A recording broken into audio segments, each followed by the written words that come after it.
Deuce and Mo, Deuce and Mo, they tell you what they know. Do it for Deuce and Mo, Deuce and Mo. Hey. Do it for Deuce and Mo. When it comes to the Kings, it's my favorite show. Do it for Deuce and Mo, Deuce and Mo. Hey. Do it for Deuce and Mo. When it comes to the Kings, big hopes and dreams as we cover our kings. Never cover the kingdom, but we loving our kings. And we covered your prayers as we doing our thing. Big Deuce with the par, Lil Mo on the screen. Solo or together, still do it for team. Never switch up for $1 or revenue stream. So we always got each other, balance out the beam. Deuce and Mo, and that's the end of the theme song. Do it for Deuce and Mo, Deuce and Mo. We are live! Oh, the end of 2023 is here, and it ends with a Sacramento Kings win. Of course we're live because we're live after every single Kings game. I don't care if it's Christmas Eve, Christmas Day, New Year's Eve, we're here. How we doing? What up, Deuce? Hey, Morgan. Woo! Hi. Ooh. I'm rooting for y'all. Yeah, but how about Thanks. those Sacramento Kings? Let's go, Kings. Man, appreciate you guys being here tonight. Hopefully you're being safe. Hopefully you hang out with us. Maybe you're just chilling tonight. Maybe you're going out later. Whatever you do, thanks for being with us live tonight. And shout out to everyone who's watching us the next day hungover. You any message to those hungover people? Yeah, got it. Any messages? Drink water now. Don't drink water too much. now. Feeling that shitty is not fun. What did I want to say to you? I don't know, but this is like a pee towel from Carlin. Pizza. That is like Shout up Carlin. on. David Lee says, y'all are way too extra right now. We're David, always extra. Is this your first time experiencing the podcast? We welcome you to the first stream you've ever been to. This is extra? You haven't seen shit. We usually would have a fog machine by now, Yeah. but there's a dog that is paralyzed behind us. We're extra? So we're just trying to keep it cool. This man. is us keeping it cool, David. It's New Year's Eve, David. So tonight, we're going to have fun. Obviously, we're going to be looking back at what went down in Memphis tonight. We're also going to be reflecting a bit on 2023. Morgan is in the background. You're going, what is she doing? Getting Carlin to lay down. No, but we're going to look back at 2023, the calendar year. Of course, that counts some of last season, too. So I want to do some reflecting tonight. It's fun. It's the end of the year. The Kings got to win. Let's reflect. This is Deuce every time at this time of year. Exactly. Thank you. Appreciate everyone in the chat. If you have not yet, hit the thumbs up and subscribe. Shout out to everyone joining us, including Uzi. We got Fred and Tony. Thank you so much for asking. The Shaw Show says, Deuce, how is the dog doing? Carlin's doing well. It seems like he's making some progress, has an appointment next week for a little follow-up, and hopefully we start rehab to get that guy walking again. Yeah, Deuce has to help him pee every single time, so that's why I usually put a cloth on myself to wipe him down, and then I left pee and wet cloth on my shoulder. So, well, you're good to go. Mm-hmm. Morgan, I do not want to be a Deucey Downer to start this because the Kings got to win tonight.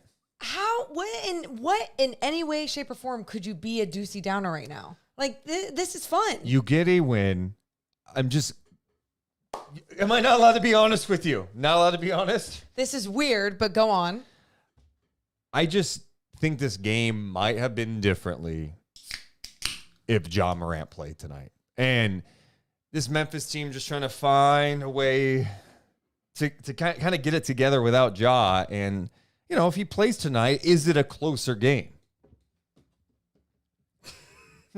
What? You're just being a dick. Did Ja... You're being a dick. Hold on. Let me get the box score out. That's so not nice. Wait.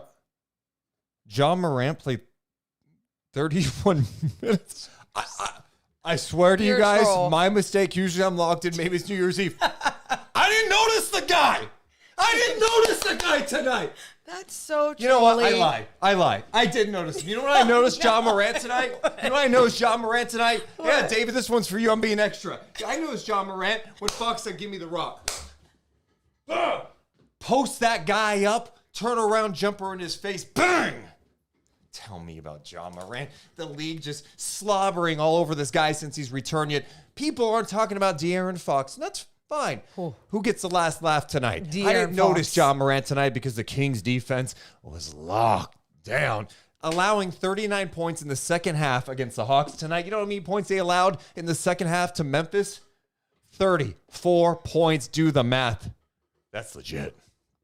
So many numbers, so many stats that you just like threw. Oh, yeah. And it was a lot. I am just getting started on our New Year's Eve special. It's so good to be here tonight. Going over the win. We're going to talk about the best moments of 2023 as well. This is a big time win. If you've not hit the thumbs up, hit the thumbs up. Can we do champagne now? Please. I've been waiting to drink for like 6 hours. If you're at home right now, maybe you don't drink, have a sip of water or LaCroix. That's fine. Oh, yeah. Do whatever makes you happy. Maybe you're eating some good food tonight.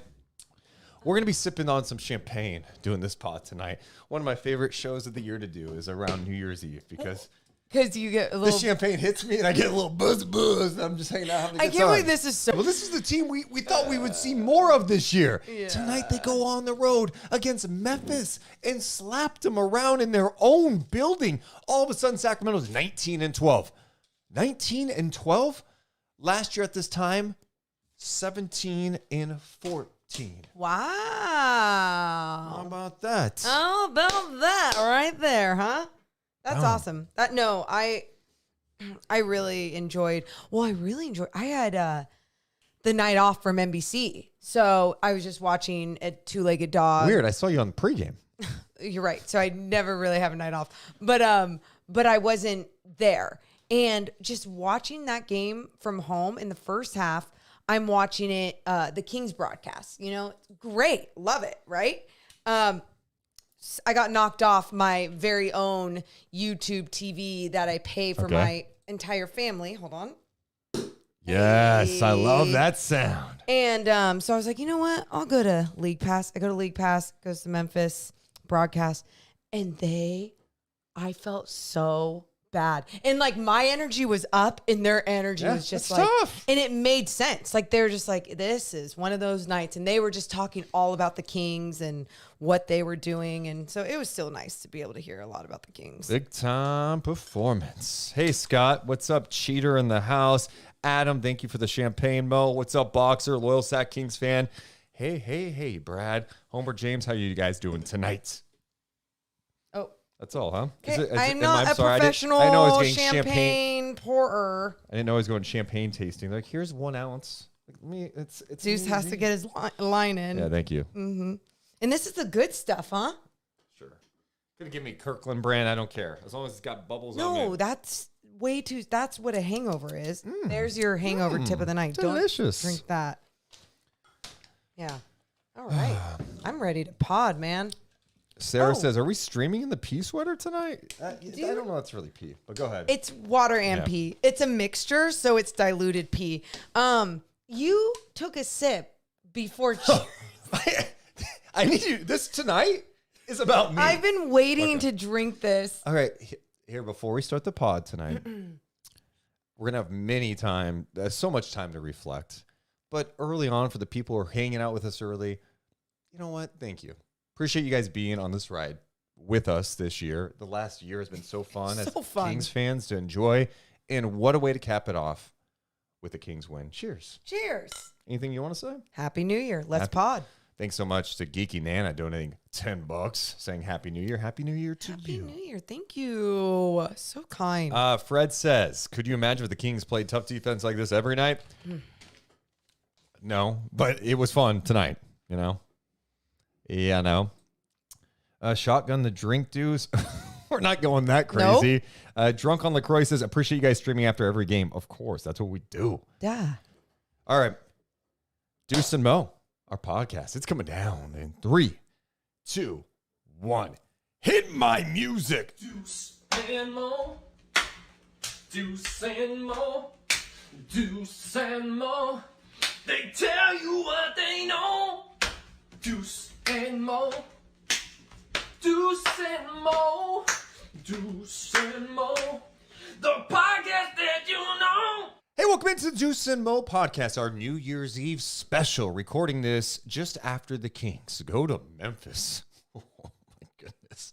And they slap around the Memphis Grizzlies tonight. What a response. We saw some great defense in the second half against the Hawks in a 23-point comeback win for the Kings. Well, they responded with another nice defensive effort tonight.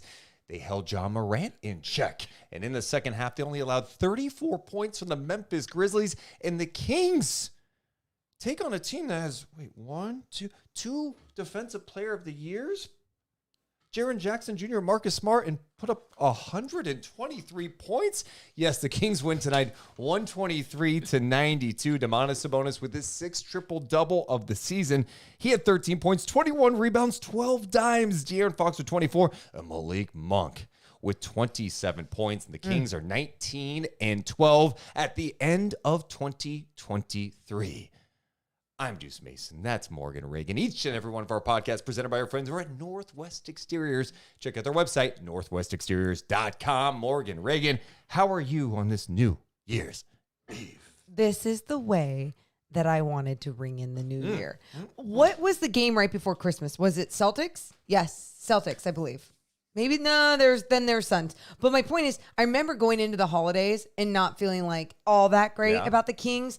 I get to go into 2024 and go, I love it. Love the last two games that they put, well, not complete games as in them against the Hawks, but still they showed so much resiliency. They fought back, they recovered, all those things in that game and pulled out a win. And then tonight, they demolished a Grizzlies team that started to figure it out a little bit with Ja back on the floor. Now, they lost last night to the Clippers, and I'm right about last night. Couple nights ago. Thank you. 2 nights ago to the Clippers, and then they had to fly across the country and play at home. Well, I felt like the Kings really just capitalized on what the Grizzlies maybe missed with not being at home. You know, it was a weird scheduling for them. Yeah, it's always tough for you to come back from the West Coast after a long road trip. They probably landed at like 6 a.m. Memphis time and then had that day, and then they played a game. So it's always tough, but the Kings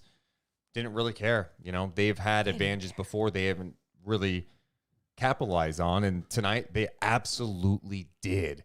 It was really impressive. The Kings did make some news before the game because they changed their starting lineup tonight. Kevin Huerter was questionable going into the game. He was available, but then Mike Brown said, I might be changing the starting lineup, but I'm not telling you because I'm an NBA coach, and if I give that up now, it's going to spill all of our secrets. All the secrets, and every team will make those adjustments to win the game. So Chris Duarte got the start tonight, played 26 minutes, and Kevin Huerter came off the bench for the Sacramento Kings. And the Kings just clicked tonight, 51% shooting, 16 of 33 from beyond the arc. The rebounding advantage was 59-34. Memphis had just one offensive rebound in this game, and the Kings put up 123 points in the win. There's so much to go over from this game, but I mentioned last game after they beat the Hawks, I'm like, could this be like a turning point for this group, right? That they had a much better second half, and could this carry over and maybe propel them into just playing a better stretch of basketball? For as good as their record has been this year, we've all felt weird about this team. We've all been honest about this team and how they've looked in losses and how they've looked in wins. It's been really bizarre trying to figure out what their identity is. I felt like tonight's game, of course, you're not going to hold teams at 92 points all the time. No. But I'm just talking about the pure effort, the physicality defensively, the balance to the offense. Like, this is how the Kings should play. This is how I envision them playing this year. They were locked in, and obviously it's easier when your shots are falling, and they were so efficient with their shot making tonight. But I felt like they were making sure that they were getting some of the best shots out there too. De'Aaron Fox, it didn't matter where the shot was. The shot was going to be the best shot for De'Aaron Fox. Like, it was insane when he was showing us early on, like, oh, here's my range, and oh, I'm going to drain it. It wasn't his best shooting night this game. But It wasn't, but I'm just talking about to start for him, right? And so you saw that confident level right there from the start for him, just draining it from 35 feet out, wherever. And then for the rest of the team, it was like they started really getting the best shots on the offensive end. I really felt like that's because De'Aaron Fox was such a threat from the inside and the outside early on that all it did was create more focus and awareness on him, which then created the defense to collapse even more or just pay more attention to De'Aaron, which would just allow a little bit more space on an open three or those paint touches. Like, everything was there. The discipline was there for the Kings offense, and I just feel like that is why there was so much efficiency with their shot making. yeah, I noted at one point in the second half, I believe, Monk was out there with Fox, and Monk was obviously cooking tonight. He was on fire. And Memphis was trying to deny him the ball on the inbound, and De'Aaron Fox is on the floor. I'm like, That's scary, right? Like Yes. if Memphis is locked in on Monk a little bit, what does that mean for Fox and vice versa? De'Aaron, like you mentioned, setting the tone tonight. I mean, the first three he took tonight was a deep one over Marcus Smart, buried it. And if he can continue this, as we talked about in the last podcast, what that does for the Kings offense, at some point, teams are going to want to defend him from beyond the arc. And if they start doing that, it's over because he can kill you in the mid-range. He can kill you at the rim. He can kill you at all three levels. Think about if these guys go, shit, we can't go under a screen. We have to navigate, fight through it. Okay, have fun. De'Aaron Fox is already 3 steps ahead off that DHO coming off of Sabonis, going down the middle of the key. Where's your help? Oh, your help sliding over. Boom. Corner 3 for Keegan. I mean, that is where tonight I was like, this is what I expected so much more of from this team. And not to just dominate a team like the Memphis Grizzlies. I'm not expecting them to do that every single night, but I'm expecting them to play like this style of basketball. Yeah, and obviously we'll talk more about the offense, but I think to me the story is the defense tonight. And yes, Memphis did miss some shots. Yes, they did. Yeah. But I thought the Kings really did a good job preventing Memphis from getting downhill. When Ja Morant has that pathway to the basket, it's good night. I mean, he had that one tonight where he tried to jam it on Sabonis.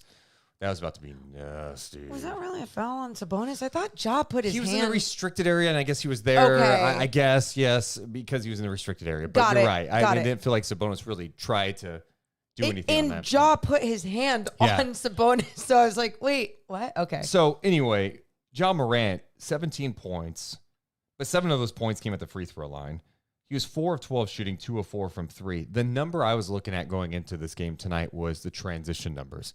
The Kings have struggled at times dealing with teams pushing the pace this year. Like they're so inconsistent. They're either locked in with their transition defense or teams are shredding them. We saw the Boston Celtics shred them on the second half of back-to-back in Sacramento. Well, since Ja Morant has returned, the Grizzlies are number 1 in fast break points in the NBA. Tonight, Memphis had 7. Yeah. 7 fast break points. Sacramento had 15. And so that was huge. And I just thought they did a fantastic job throwing different looks at Ja Morant. They were not going to throw the same look. And Chris Duarte got that task early on. Yeah. And, hey, he played some really nice defense. And then if they're running some action, sometimes they send Marcus Smart over to screen for Morant. Well, then De'Aaron Fox has switched on to Ja Morant, and I think Fox is very comfortable with that defensive matchup too. It's not to take anything away from Ja Morant. I just think when you're playing a guy like him, you have to be disciplined. Sabonis, I thought, did a great job when he had to come out, maybe on a switch. When Ja Morant's driving, he's trying to protect the paint, but also worry about Ja digging at the ball and making life more challenging. It was a really, really good defensive effort against Ja Morant, who has been absolutely money since returning. I thought, we've talked about how much discipline and efficiency was going down on the offensive end. And that's what we were seeing on the defensive end was just discipline. And that was from, you just mentioned that example about Domas Sabonis and the way that he wasn't just in that drop coverage going, oh shit, Ja's going to drive into the paint. So I'm going to keep backing down. No, he kept his feet active, kept his hands active, tried to make life a little bit more difficult. And then someone like Chris Duarte, his moments even on Ja, he's someone that we have seen in his minutes this year be a little chaotic, right? Yeah. And he'll get those fouls and they're deflating. 1 foul tonight for Duarte. 1 foul in this game. And by 1, I mean 2. But my point is 2. Very good. I was going to say that. Yeah. And and you're right though. 2 fouls for Chris Duarte, not 1, but 2. And it's so great to see that he even looked a little bit more disciplined with his game in the way that he was controlling his body on the defensive end and not just flying in there, not just getting frustrated when he wasn't getting a call. I mean, you still see that from him, but I was just so happy to see the control from so many of these Kings players on the defensive end. And then, sometimes when we talk about Sabonis, he gets criticized sometimes defensively because he's not a shot blocker. He's not a long player, right? He's not great at protecting the rim. But I've always said the guy works so hard out there defensively. And sometimes people, when we talk about defender, they ignore the rebounding aspect. defensive rebounds. There was one point in this game, Memphis had 24 rebounds, and Sabonis had 18. Sabonis tonight finished with 21 rebounds, 19 defensive rebounds. That's big time shit. That's defense. That's defense. That is finishing off the defensive possession, executing the defensive possession. And a lot of times too, you talk about him not being a shot blocker. You just think about the way his presence was felt tonight. Going up against Jaren Jackson Jr. too, like those two, scary big people. Like they're just huge human beings going after it, and they look so strong in there, just really pounding the ball, going at each other. But I thought Domas really won that battle tonight on both ends of the floor. 13 points, 21 rebounds, 12 assists for Sabonis. He did it in just under 32 minutes in this game. He had a triple. Yeah, a triple. That'd be crazy. He had a triple-double early in the third quarter. Yes. And every broadcast is talking about it like, oh, he's now tied with like Luka Doncic for most triple doubles in this season so far. And it's just, you hear that name and you connect that and you're like, wow, that's great. But truly, the triple doubles that this big on this team is getting, it's so impactful, especially in these wins, and especially to how this team is successwith. Just a really impressive win for Sacramento. Winning in Memphis was going to be significant anyway, right? But, with the way this road trip started in Portland, an embarrassing loss, probably, in my opinion, the low point of the season, taking on, a Blazers team shorthanded and you got shredded in that game. The defense was, and then the way the first half started in Atlanta. Oh God. If I just showed you that, and then I told you, hey, they're going to be 2-1 after this, you'd be like, there's no way. If I gave you the game and a half between the Portland game and the Hawks game, you'd that be like, who is this team? Exactly. So I just think the response was good. I thought tonight they played physical. I also think the refs let a lot of shit go tonight. I know they ended up they called more fouls late, but this was a physical game. These guys were going at it on both sides. And the Kings didn't back down, which was impressive to me. That's the thing that we've seen the Kings, what's taken them out of their game at times. And that's when Domas has become frustrated because he's not getting the calls. Or we already mentioned it, Chris Duarte even sometimes in his minutes. Or De'Aaron Fox is looking for the contact rather than trying to actually make the bucket first. And you didn't see that. Just everyone locked in, focused.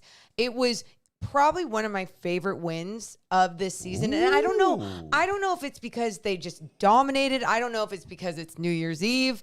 But like I said, this is the style of basketball that I can only imagine. I want going into 2024 consistently. Well, I think part of it too was it wasn't like, oh, they launched 53s tonight. Mm-hmm. They were 16 of 33. It's just a balance. I think you say one of your favorite wins. I think why you liked it so much, this is probably their most complete win. Yeah, on wire both to ends. wire, both ends this season against a team that had been playing better basketball. Ja Morant comes back. They won, 4 in a row. Then he missed a game. They lost that game. They lost their last game with Ja back. He was sick against the Clippers, but they're back home. This was the first time that they had a lot of their guys back. I think I saw something before the game. This was the first game this year where Morant, Kennard, Bane, and Marcus Smart played at the same time, which is pretty wild. Well, Luke Kennard and Derrick Rose, this was their first game back. So it was, so even them, I was like, okay, are you going to see some fresh legs, some fresh shooting? And you started seeing that right in the beginning, right? It seemed like a little bit too much of this shootout that was happening, and the Grizzlies were actually knocking down some of their shots. But like we said, the Kings made the adjustments to make sure that they were picking it up defensively. But also, if you look across the board too, this is, I think, another reason why I love this win. Because we're not talking about De'Aaron Fox having to score 43 points to have to get the win. That's a good point.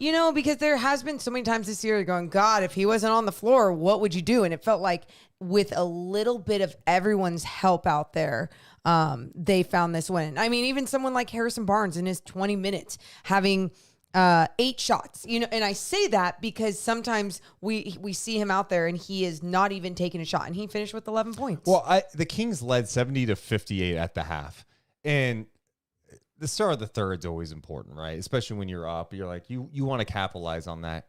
Harrison came out, had an aggressive take, and hit a 3. Yes. Your first points, I believe, of the quarter were you had HB hitting a 3, Duarte hit a 3, and then HB had the drive too. So all of a sudden, you turn it into a 19-point game at the 9:45 mark, and Taylor Jenkins is like, I got to talk this shit over. Like, what is happening? And so, Memphis cut it to, I think, 15. You're like, what's going to happen? Then the Kings responded again. So it was really a complete performance by the Kings tonight. And we talk about Fox. Like, if I'm nitpicking, we talked about this last time. He is 3-point happy right now. He is 3-point happy, and he's knocking them down. Tonight, though, he was 3 of 8, which is fine. Yeah. He had one where, he had Kennard switched on him. That's one where I'm like, just go attack him. Attack him. Some of these mismatches, if you have Kennard on you, I want you to abuse him, take it to the cup. He wanted to. He took 3 steps in, and then he wanted to test it out. He's like, I think he let me just see if I can make this happen. And I'm so with you because right there at that point, I was like, let's keep playing the best basketball. Yep.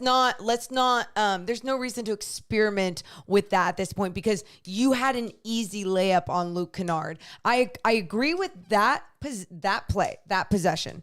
But what I will say, even as you started talking to me about it, I'm like, no. This guy, you guys, it's even, you think about the beginning of the year when Keegan Murray was in his offensive slump and he was trying to figure out how to be elite on the defensive end. And we're like, oh my God, when is he going to figure out how to execute both?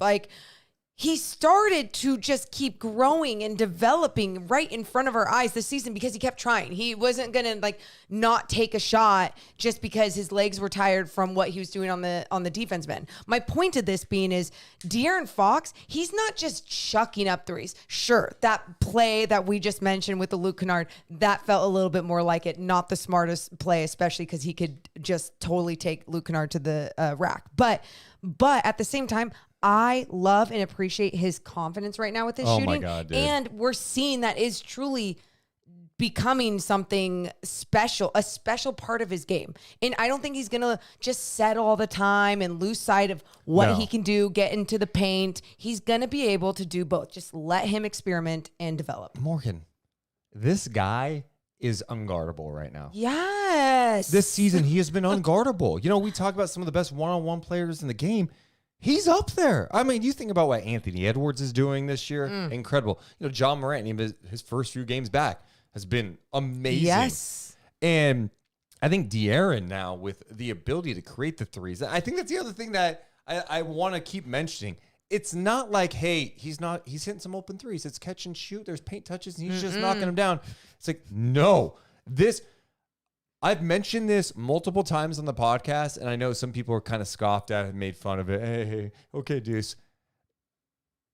The handling, the footwork, there's some Steph Curry in there. I'm not saying he's Steph Curry as an elite shooter yet in the NBA. I'm saying how he's creating the shot. I know. It's incredible. People get so weird push about dribbles, and step backs. Again, just by using the same mechanics does not mean that you are comparing that the player is that same player, okay? Everyone needs to understand that before they freak out and go, oh my God, but 4 rings, bah. I'm so with you. If look back at some of the plays where he is creating his threes and he is splitting the defenders with a push dribble and then getting to the ball, bringing it back, step, bop, perfect, in rhythm. It's beautiful. Deep ones in transition. Yes. Go watch them and then compare and let me know what you think. So if you're an NBA team at this point, you're just hoping Fox misses. I mean, that's what it is because, okay, start defending him. Start running him off the 3-point line. You're done. This guy is turning into one of the most unguardable players in the NBA right now because of his ability to hit the 3, create his own shot, get to the basket. He can get you in the mid-range. It's disgusting. And then you think about the other end. One of my favorite Fox plays tonight was when he posted up Ja Morant. And he went to work. He was physical with them, backed him down, turnaround jumper in his face. Doing it all. He gets up for some of these matchups too, because look, he's heard the noise over the years. He's heard that Ja Morant get a lot of love. Go around the league, name a guard. Shai Gilgeous-Alexander. Yep. It doesn't matter. Like I'm not taking anything away from these other players. They're great. They're great. We're talking about all NBA caliber players, but I think he believes he's better than them. Yeah. And I think he thinks he should get more respect around the league. And he's backing it up right now. His team is winning. He's putting up massive numbers. He's getting whatever he wants. Well, he's one of the best players in the league right now. It's interesting because there's always something to when you're that far behind and you come from a small market like the Sacramento Kings, and it's like, okay, well, get me some wins and we'll talk. Okay, Here are your wins. Okay, well, actually develop a shot and we'll talk. Okay, here, shot developing. Like it's exactly what you're saying, and it's so exciting to watch right now. Believe your eyes. I think some people too, and you talked about this after last game, and you were like, is this real? Like, are these shots real? Is this really like going to be trending in the right direction? I'm like, believe it. Absolutely. He's shooting 40%. I don't know after tonight if he's still, because he was shooting 40.4%. He's right around 40% after tonight. Right around 40%, and you just look at that leap even in that category for him, and it's something else. And then you talk about what he does defensively. Yes. He's competing. He plays with physicality. Tonight, he was afraid to check Ja Morant, and Ja Morant's not checking him on the other end. You know what I mean? I think that those are other things. De'Aaron, his game has just evolved and evolved. He plays with physicality. He decelerates on you in transition. He can blow by you. It's big time shit from De'Aaron Fox this year, and it's fun because last year he was awesome, and this year it's like there aren't many players better than him right now. Yeah, and that's. It's pretty cool to say, especially when you're talking about the Sacramento Kings, because I don't think we've had a lot of times where we were able to say this over the years ever. And especially even if they had the individual talent, it was like, well, there was nothing backing it up with W's. So Fox has now played 25 games. Remember, he missed some games with Sacramento. He's still at 40% from three. 40.3% from three on 8.8 attempts. There you go. A game. There you go. Someone in the chat, it bounced around. Patrick Donaldson, what was the Kings' record on this day last year? Great question. They were 17-14 at this point last year after 31 games. This year, they're 19-12. So we talk about all the issues that this team still has, some of the flaws this team has, some of the injuries they've dealt with this year. It hasn't been smooth sailing for this group. They're 19-12. Well, they're 19, and they're winning. They've got a winning record on the road. They're way better at home this year. It's great. It's good. There's room to grow. There is, because after some of these losses, I mean, we're coming on here and we're not talking like this, Yep. And it's because the losses have been so horrible. And when I say horrible, it's the style of basketball that they are playing that is just tough to watch. Doesn't feel like it's them. Doesn't even feel like it's an effort thing. It's like, why aren't you engaged? Why aren't you focused right now on what you have been doing so great? And something else too, we haven't been able to see a lot of consistency with the lineup, with obviously injuries, and then some people, like for example Davion Mitchell not seeing minutes and Keon Ellis seeing minutes, and then Mike Brown switched that up. JaVale McGee seeing minutes when Alex Len was still hurt, and Alex Len is back, and now JaVale McGee isn't seeing those minutes. So there hasn't been a lot of consistency to these rotations as well. And maybe if health isn't a factor, that's something we can see to keep helping this team find the consistency in winning basketball. So we spent a lot of time talking about Sabonis and Fox. We mentioned Duarte, talked about the starters. How about the bench for the second consecutive game? Showing up in a big way. Of course, it starts with Malik Monk. Morgan, again, another 25-5 guy, a game for this guy. Off the bench. He played 21 minutes tonight. He didn't play 30. He rarely plays 30. Malik Monk played 21 minutes and was a bucket. All right. He is leading all reserves with 25 in 5 games this year, 27 points, 5 assists, 5 rebounds. He did it on 10 of 13 shooting. He was 4 of 5 from beyond the arc, 3 of 3 from downtown, and he did not have a turnover. Malik Monk, look, there's a lot of What? Emmanuel Quickly is a stud. We can even mention that trade later. Sure. Now he's in Toronto. And I think he's getting a lot of buzz as like a 6 man of the year candidate. I don't think there's anybody who plays with the type of impact off the bench around the NBA right now than Malik Monk. He can get buckets on his own. He has momentum shifting plays. He has plays that can suck the soul out of a team. It's in transition. It's pushing. It's unbelievable alley-oop jams. Jeez. It's dunking on guys. It's hitting back-breaking threes. And then it's in the 2-man game. It's setting up his own teammates. He plays with energy. And when he's not out there, you feel the difference when he's missed games with the Sacramento Kings. He has been outstanding. I thought he was great tonight. He was better than great tonight. I mean, what?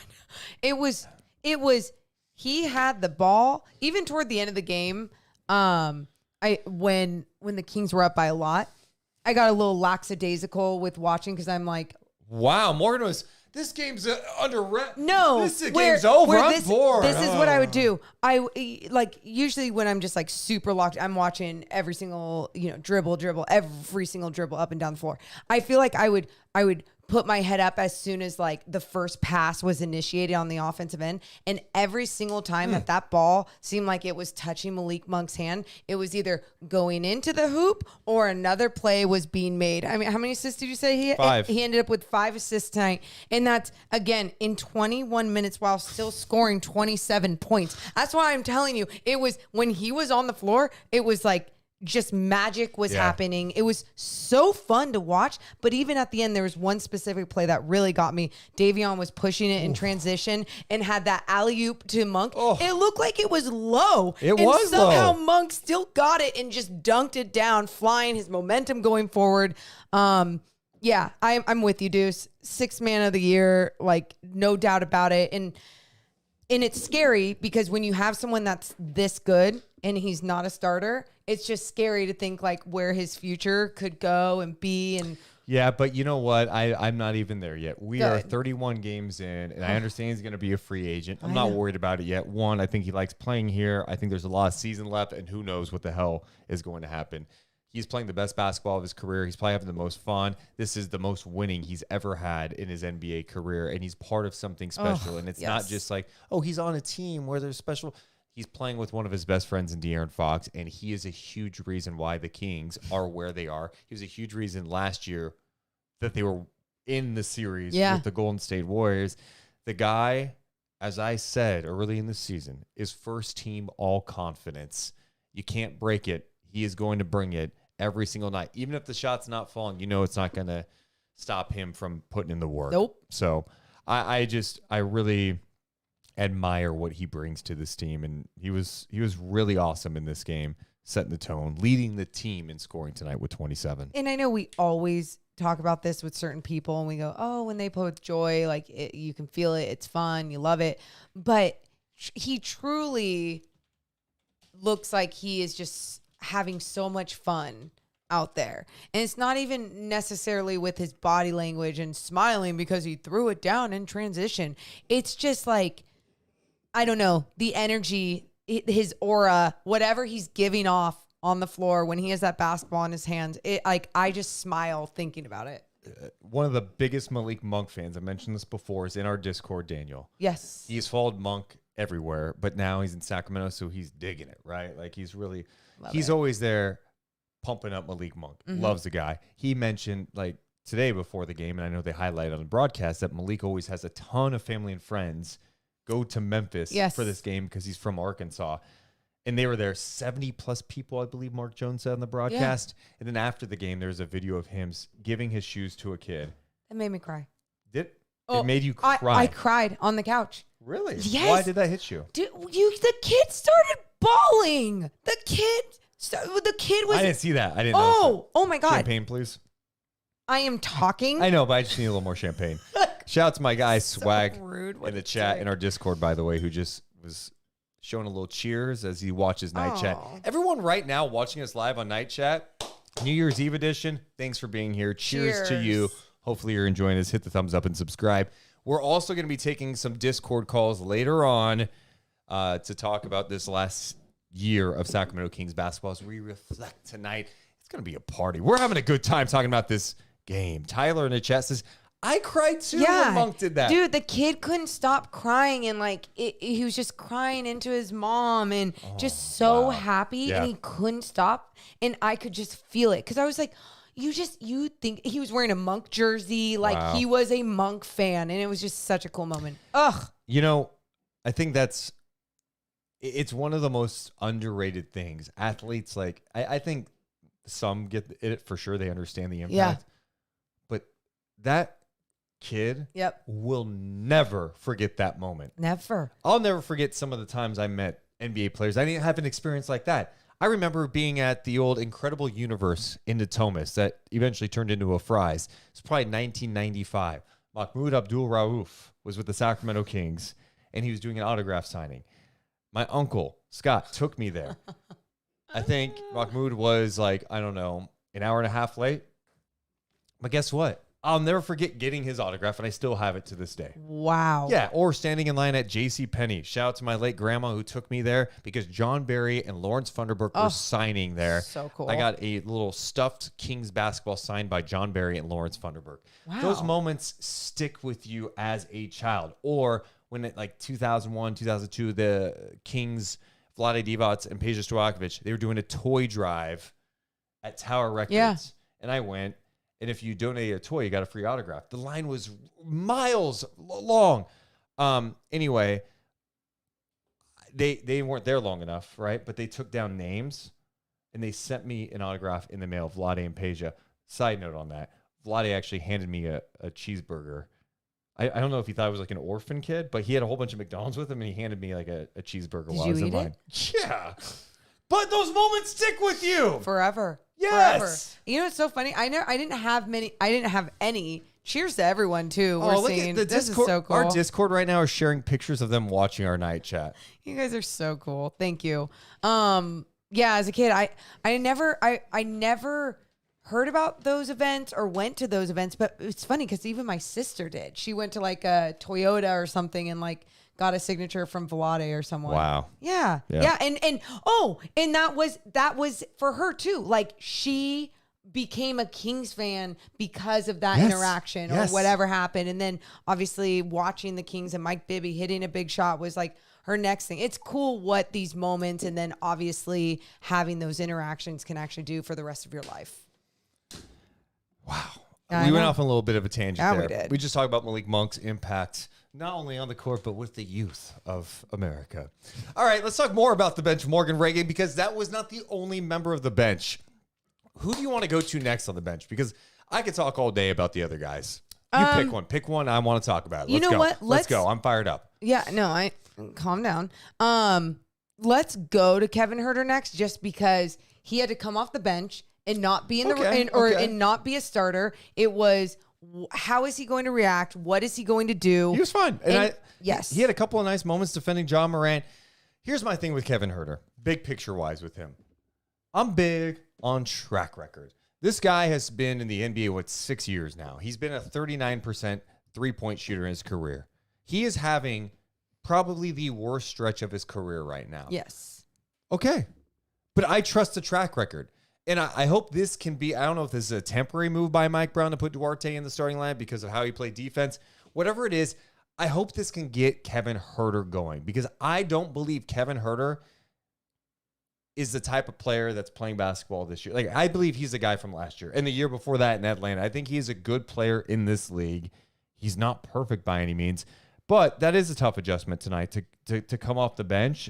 I thought he had some solid moments out there. Yeah. He's still not knocking down the shot. A couple that were short, but he had, 9 points in 16 minutes. But I mean, as a starter, the last couple of games, he was getting pulled because he Yeah. wasn't doing the right thing. Yeah. So that's why, I guess that's my point. It was nice seeing, like, in that role tonight, he was doing the right things. He came out and just played solid, good basketball. So Kevin Huerter was one. And then we can just go because I can tell you're really excited. Let's go to Trey Lyles. Obviously, what he adds Trey from Bay. everywhere. I'm a Trey Bay. Instant impact. The guy comes in right away, knocking down threes. And Trey Lyles God. is finally starting to get into a better rhythm. He had 12 points.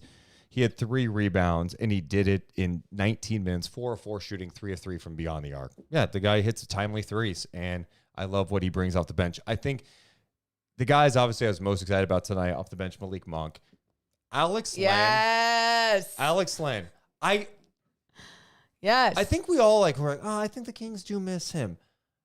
The way he's playing right now, I'm going, the Kings really, really missed him while he was out. What a force he has been off the bench, deterring shots at the rim, contesting, 0 rebounding. points. He's tipping shots out. He's tipping back rebounds all the time. Yep. Alex Len, you talk about productivity, Morgan. Productivity. I know I said that funny. He played 12 minutes tonight. Uh-huh.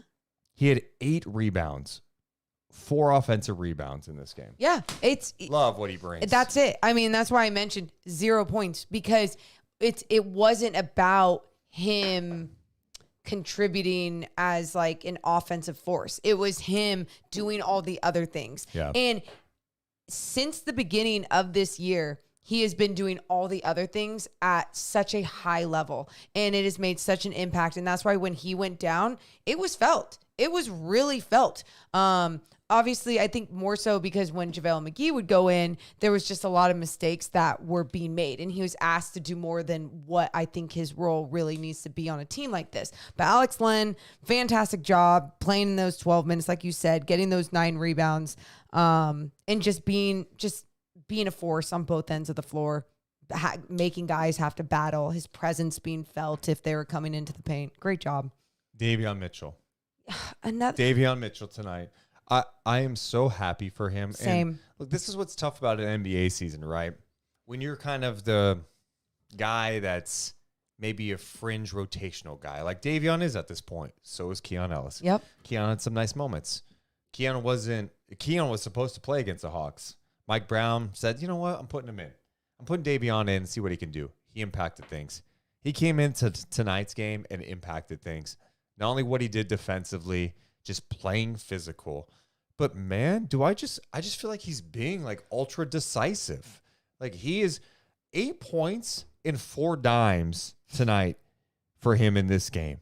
He also had 2 rebounds in 14 minutes of action, 4-4 shooting. The one layup on the left side, and he had to like throw it up backwards, and it still went in for him.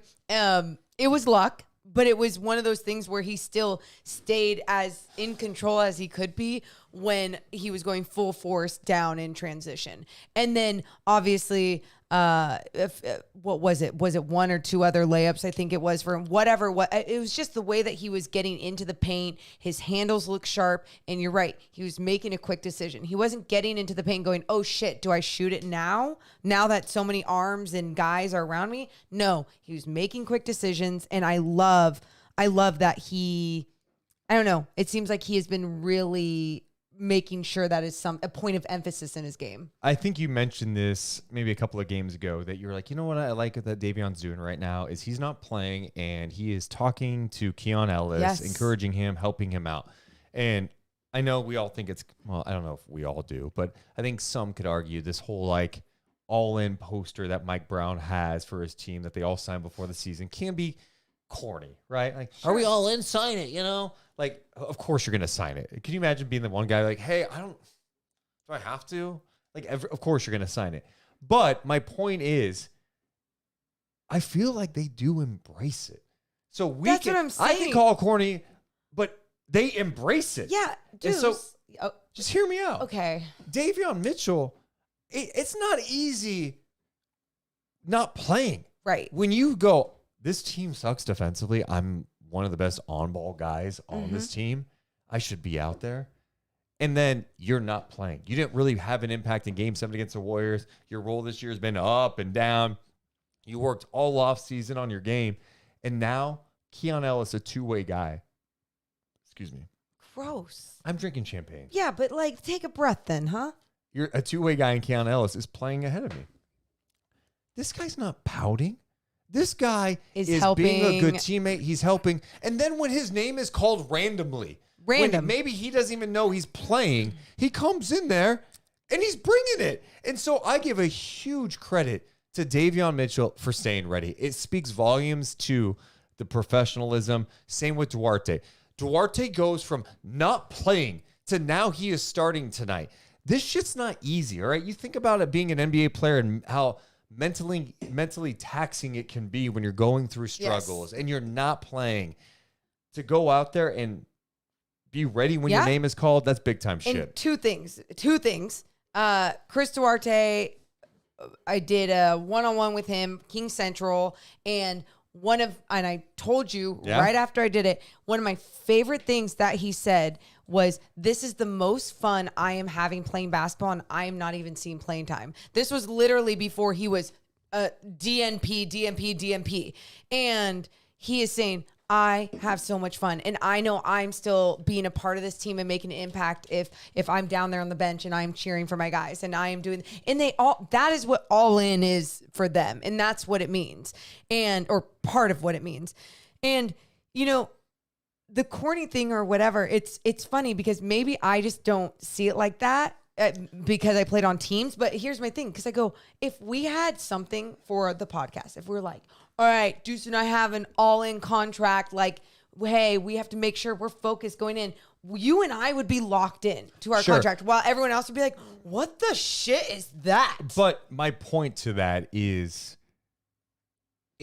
that to me is something like signing an all-in thing. You don't traditionally think about that as an NBA player. That's like a high school or a college thing. Fair. And so NBA guys who are getting paid guaranteed money going, but that's culture. And that is what Mike Brown has brought from day one. And it's like, that is what makes it so different. I was talking to someone earlier today within the Memphis Grizzlies organization, whatever.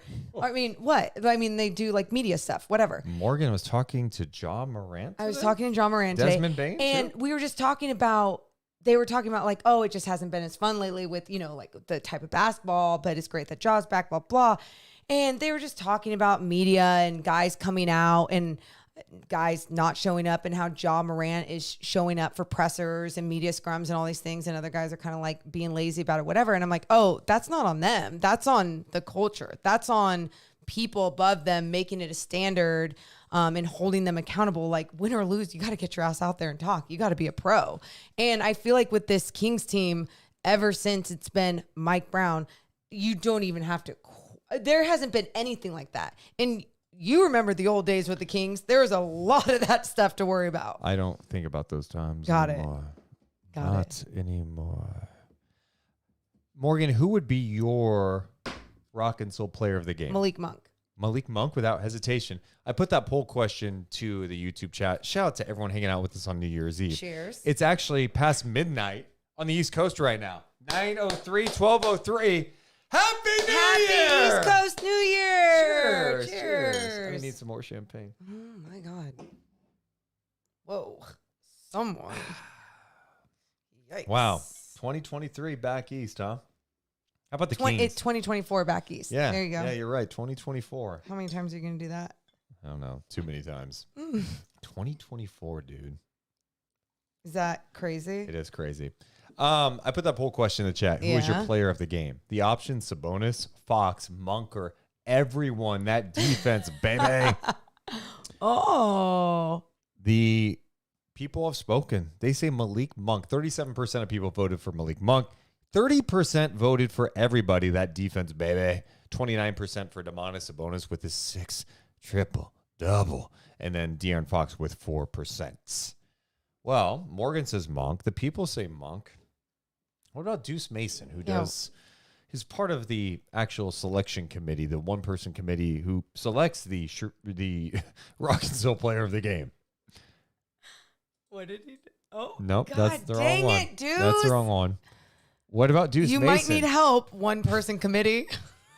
Malik Monk! Oh, my God, I love that photo so much. Malik Monk, 27 points, 5 assists, 5 rebounds, and 10 of 13, shooting 4 of 5 from beyond the arc.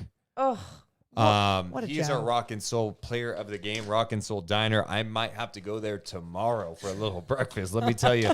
And you know what's great about it? I could sleep in and go get breakfast at 1:30 at Rock and Soul All at day. 10th and S in Sacramento. All day, baby. All day. And if you guys ever want to go during a Kings game, you should, home or away. They have 50% off appetizers, 50% off drinks during away games. Wow. And for home games, if you are going to the Kings game, go between 4:30 and 6:30 and show your tickets. You get 25% off your entire bill.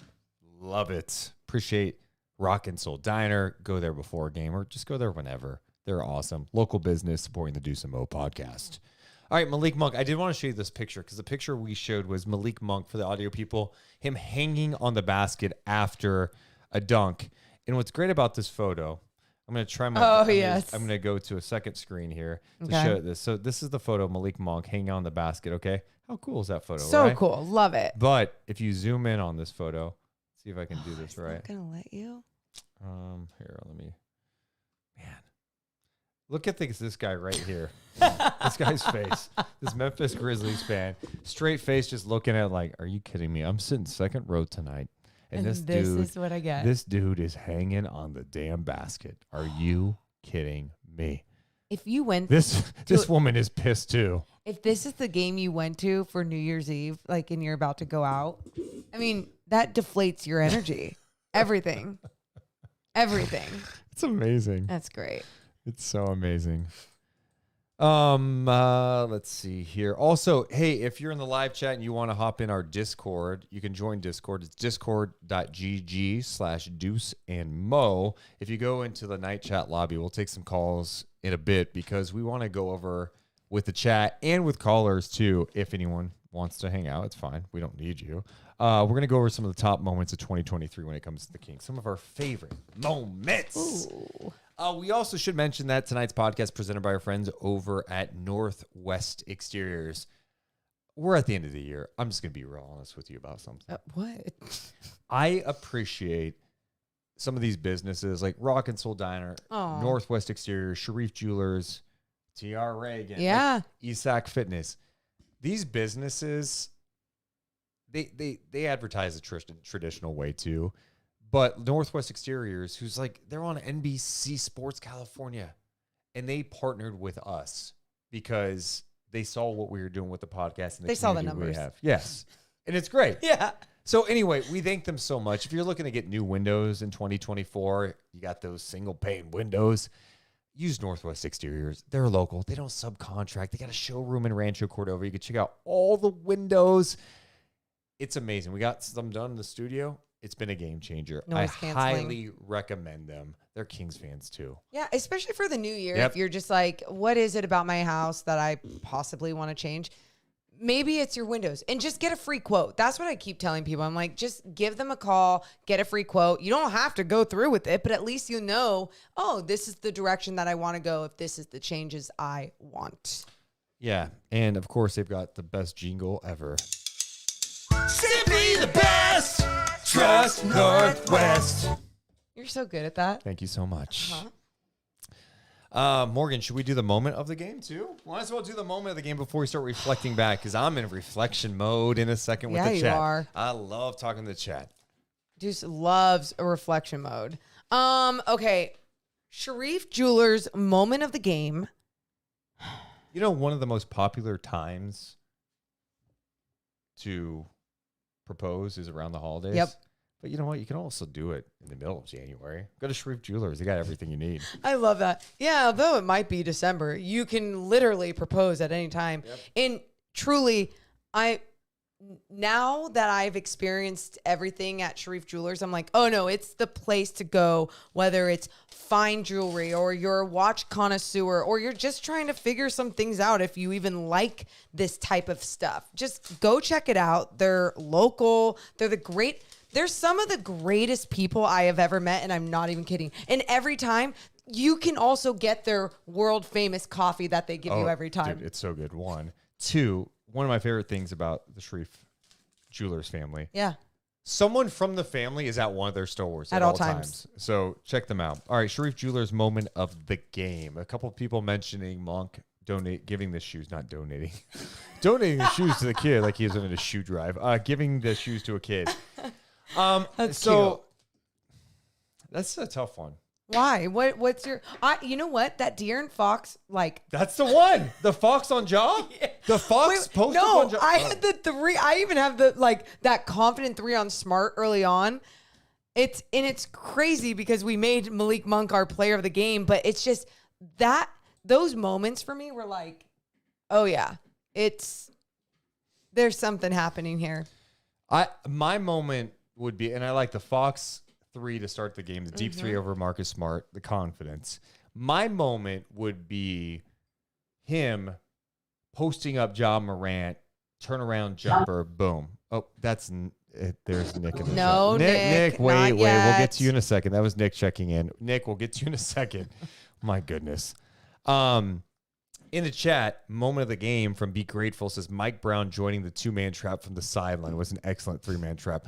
That was hilarious. Mike Brown was so fired up as the defensive coach to see his team being locked in defensively, trapping, using the sideline as that third defender, a little trap on. He was coming over to help trap too. Yeah, he wanted to be in the game in that moment. What do you guys think? Yeah, I that's mine. Mine is the long ball 3. De'Aaron it was early. It was an I'm effing nice, like early moment, in my opinion. I loved it. Okay. You know, Will Z had a stat tonight too. He said every single Kings player tonight in the plus minus category were all positive. That's amazing. I'm going to put that everyone plus on plus minus. All right, there you go. Team win. Team win, baby. That was a team win, guys. Love it. Love it. That's a Sharif Jewelers moment of the nights. Dude, cheers to everyone that keeps in the Discord, keeps sending their photos, watching the show, cheersing. You're all just amazing. So cool. You know what else is amazing? What? We were looking back at where the Kings are at in 2023. The calendar year of 2023. Any guesses on how many wins they had, regular season wins they had in the calendar year of 2023? You're probably going to be bad guessing this. Yeah. I put you in a tough spot. The Kings in the calendar year from January 1st to tonight, December 31st, 48-31. Wow. Yeah, I would have. 48-31. That's really good. And I know I haven't done this in a while. Yeah. I got to take a tinkle. Too much champagne. Oh, you're raising your hand? Don't wake the dog, dude. Seriously? Oh my God, whatever. Nick, don't be laughing over there. I see you smiling way too big because it's tinkle time for Deuce. And no, I'm not singing a tinkle time song. Okay, good. I'm glad some other people started guessing that number too and were also way off. So that's why I do not guess. And earlier I saw someone say, make Morgan guess military time. Nope. I don't do time. I don't do time well. I just don't do it. And yes, Brian, we have labeled it as Tinkle Time. And it could be a sponsored element if he keeps this up. What a great last 12 months of Kings basketball. I mean, yeah, it's been pretty life-changing for a lot of Kings fans and for this organization, obviously. Well, let's talk about that. I want to go over this. The chat, this is your time to pop in. Same with Discord, too. If you're at discord.gg/Deuce and Mo. Favorite moments from 2023. I wrote down a whole bunch tonight, and so I'm curious. How about you start? Your favorite moment, Kings-wise, from 2023. Favorite moment, Game 1. Wow. Playoffs, Kings, Warriors. That was the first one I listed. And really? I think yeah, because you think about how long we all waited. I was at the Kings' last playoff game in 2006. The Kings were playing the Spurs Game 6.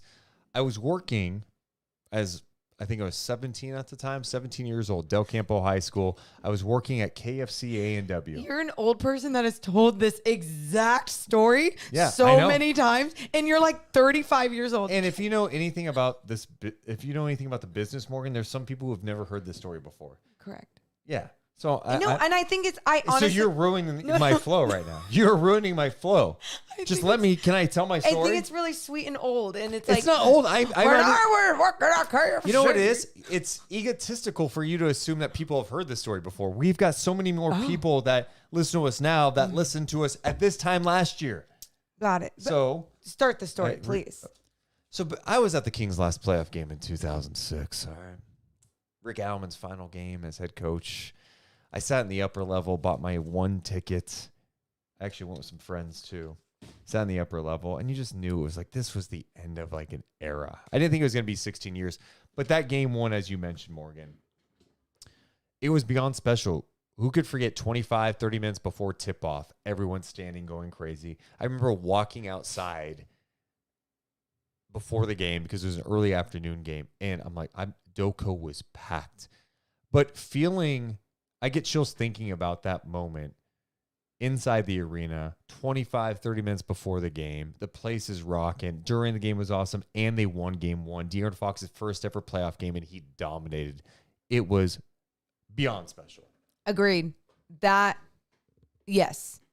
whole evening of not even just basketball. Like, that's what's cool. It's like, oh, that memory of basketball, them winning, the crowd, all those things. But I felt like everything else that night was just so special as well.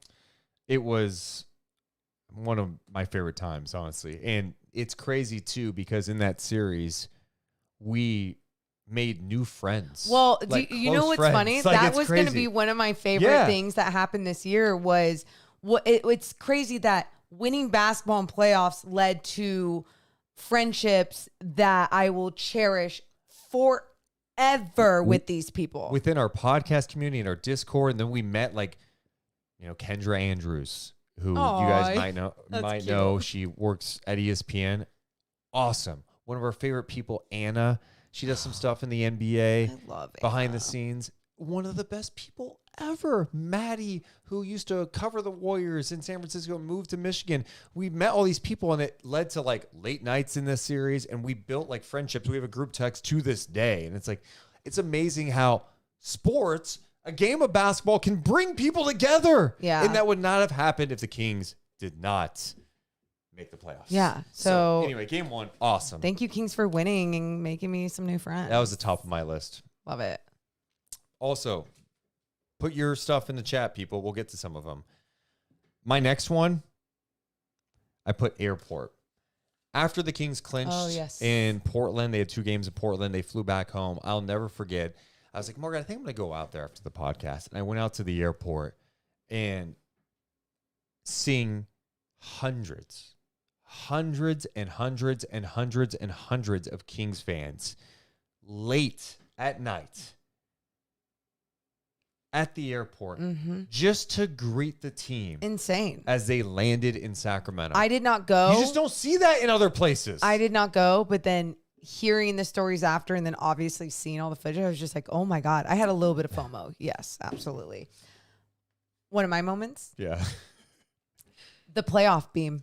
The beam that was lit, and it was the night that the Kings clinched the playoffs. Yeah. And it was an away game, so it was right before the airport. I think it was, was it in Portland? We went out. There are people popping champagne at Golden One Center. That was for before. The beam. Yeah, that was that night. We went out before night chat, went to Golden One Center. The beam was out there. Kings fans, and this is why this fan base is special. I know every NBA fan base goes, we have the best fans ever. Look, it is rare to have a connection like a team has a connection with the city that we see in Sacramento. And it's special. It's a one sports town. It's a small city. And to go out there with Morgan and see oh my God, a whole bunch of people out there in front of the arena because there's a beam up in the sky and because the Kings clinched a playoff spot, popping champagne and chanting light the beam, taking pictures. It was one of the favorite moments I've ever had. For sure. Because I feel like, especially you and I, with a lot of post-game duties that we have, we don't get to see the beam. That all was the first time time I ever saw the beam in person. Same. And it was like up close and personal the first time. And I remember just being like, wait, this is the best first time ever. Man. It's funny. In the chat, Kate says, going to game one hung over from going to the Deuce and Mo live show and then crying during the intro video. Oh, On a personal level, for those who don't know, we did a Deuce and Mo live show the night before the NBA playoffs. Let me hit rewind for a second. We had this idea to do a live show, and we went, what kind of venue are we going to get? We settled on a place that held about 150 people, and we were honest. We were like, look, we'll make tickets affordable for sure. We just want to get people in there. And also, we were like, hey, if we could sell it out by that night, that's a win. That's a win. Yeah. We were like, hey, a few weeks ahead, we'll try and sell it out. 150 people. Not knowing who wants to come out to a live show. And we end up losing money on these tickets and everything because we had to buy the venue and stuff. But we didn't want tickets to be expensive for people. So anyway, the tickets went on sale on a game. It was a day in which we were doing an NBA G League game in Sacramento. It was Stockton Kings taking on Mexico City. I remember. Yes. The tickets went live at like 10 a.m. And I was like, all right, they're live more. I'm going to check to see how they're doing. And then I checked Twitter and everyone's like, oh, I can't get them. And I'm like, wait, technical difficulties? Yeah. And they sold out in 10 minutes. I went. Under 10 minutes. Oh my God. And it was just. Then the live show itself was just an experience I'll never forget. It was one of my favorite moments of my professional life because it was like the night before this emotional time. I'm surrounded by all these Kings fans. We're all Kings fans. We all love the same things. We all It felt like the night before a wedding. That's what it felt like. Yep. Yeah. No, I think experiencing that with everyone there, it was, obviously listeners, friends, family, and just like so many people that wanted to celebrate the Kings going and making the playoffs. Yep. And in that first playoff game, it was like Christmas Eve. It was really freaking cool. In the chat, David says the scene in Portland when we clinched was incredible. I was running up to and hugging complete strangers who were Kings fans. It was incredible. That's so cute. That was so cool. David also says, I got COVID from that game. Was it worth it? Well, you're here, so I guess it was. I Love My Life says, I love the airport. I stayed up to watch it on YouTube and TV. I'm in the Eastern time zone. Oh, yeah. I went live on YouTube that night. Richard says, next live show should be at Crest. Plenty of seats, and no one will be left out this time. Yeah, we've definitely talked about this. Scott says, I've said this before, but if we are talking about a singular moment, not a lasting feeling, I still think it's Fox's 3 in Chicago. And it's his kind comment after. Yes, I had that. That was my next one on my list. I was going to say. De'Aaron Fox in Chicago, game winner. The Kings with that win were 41-27. It was the confidence in which he took the shot like he's shooting now. And he said, I'm fucking nice. Yep. And the Kings that night, 41-27. And you know what? What else happened that night? We had a night chat. Okay. And do you know what happened that night? No. It was the debut of a hit song. That night was that song? That night was that song.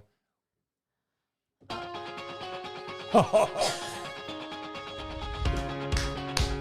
don't know if I really...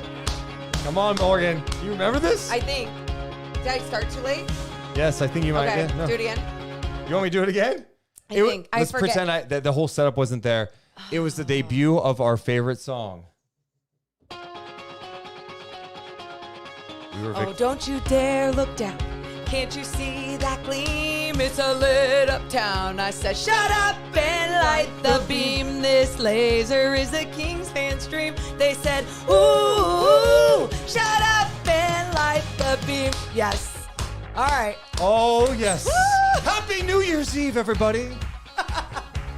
We're a victims losing games in the most dark and depressing ways. A joke of the league, it was a shame. Oh, we were bound to see the laser, bound to see the laser. Mike Brown took charge. I don't know how it happened. He took the floor and he said, oh, don't you dare look down. Can't you see that gleam? It's a lit up town. I said, shut up and light the beam. This laser is a Kings fan's dream. They said, ooh, shut up and light the beam. Woo! Happy New Year's Eve! Your voice 2023, how we doing? with my voice, it works. Shut up and light the beam. It's beautiful. Oh, you want me to keep going? Yes, I do. Here we go. Mike Brown took charge. I don't know how it happened. He took the floor and he said, Oh, don't you dare look down.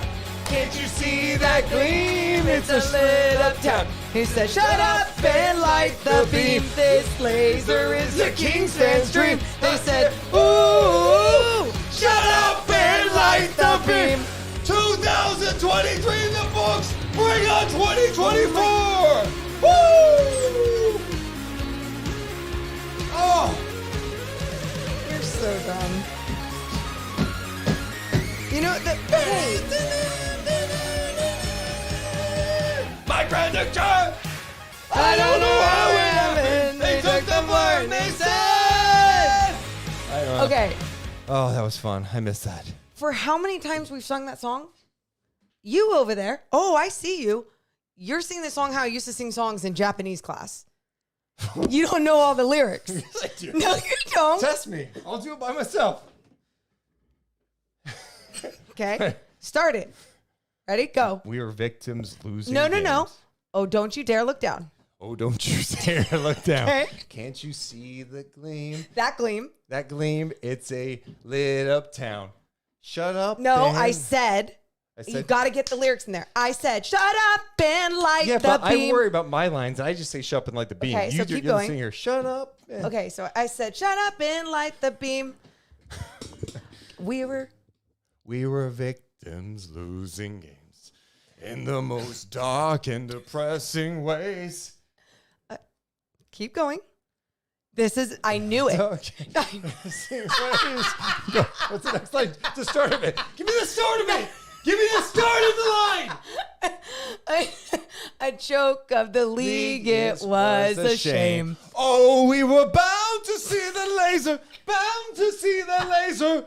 Mike Brown took charge. I don't know how it happened. They took the floor and they said, oh, don't you dare look down. Can't you see that gleam? It's a sold a sold out crowd. You know, It's a lit you know up. what's so funny? Because in the my original lyrics, I put a sold out crowd. That's why it's stuck in my head. Seriously? Yeah.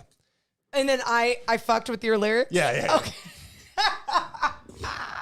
Oh my God, I'm dead. I did. Yeah. Appreciate you guys being here. So that was one of my favorite moments. Fox in Chicago. And then that was the debut of Shut Up and Light the Beam. I looked that up today. Oh, I hate that you just put that on me. You know what's funny? Because I hate just singing that song for like, because it was so special and nice, like when we sang it and you could just feel the emotions. Where like here it's, oh, they're making me do my best hits on karaoke now, you know? Well, if we do another live show, like that's part of it. Oh, no. If we do a live show, We're doing another live show. but okay, all right, you're right. So when we do a live show, that is part of it, but that is not part of it. I will be very little of it. We are getting a choir. Whoa! We're getting Spoiler! Shh! We're not talking about the youth choir. Shh! A shout out to everyone in the chat right now. We're making it hella dramatic. Swag in the chat says my 4-year-old is pumped right now. This is awesome. Oh, that's so cute. Oh man. Oh my God, you guys. Other moments I had. They had the live show when the whole crowd was singing it. Can I just say? That was so cool. Yeah, I felt like after a pop star. Oh my God, it was amazing. It was amazing. For one moment. Okay, this was fun tonight. This has been fun. We're not done. I have put Fox's 3-point shooting on my list of top things in 2023. We've talked about that a lot. Next one I put 2023, Kings Clippers 176-175. One of the best games in NBA history. Unbelievable. Yes. Did you forget? Yeah. For a second, I'm like, wait, which one was that? Yes. That game was so much fun. The Kings getting down double digits multiple times throughout that run and fighting back. Malik Monk hitting big shots.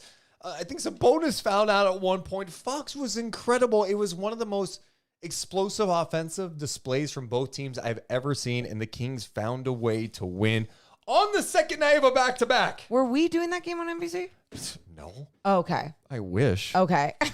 I wish. Yeah, Roger says Fox and Monk Okay. post-game. After that, Yes. Remember? Yep. It was they were saying something about something about confidence or the team or something.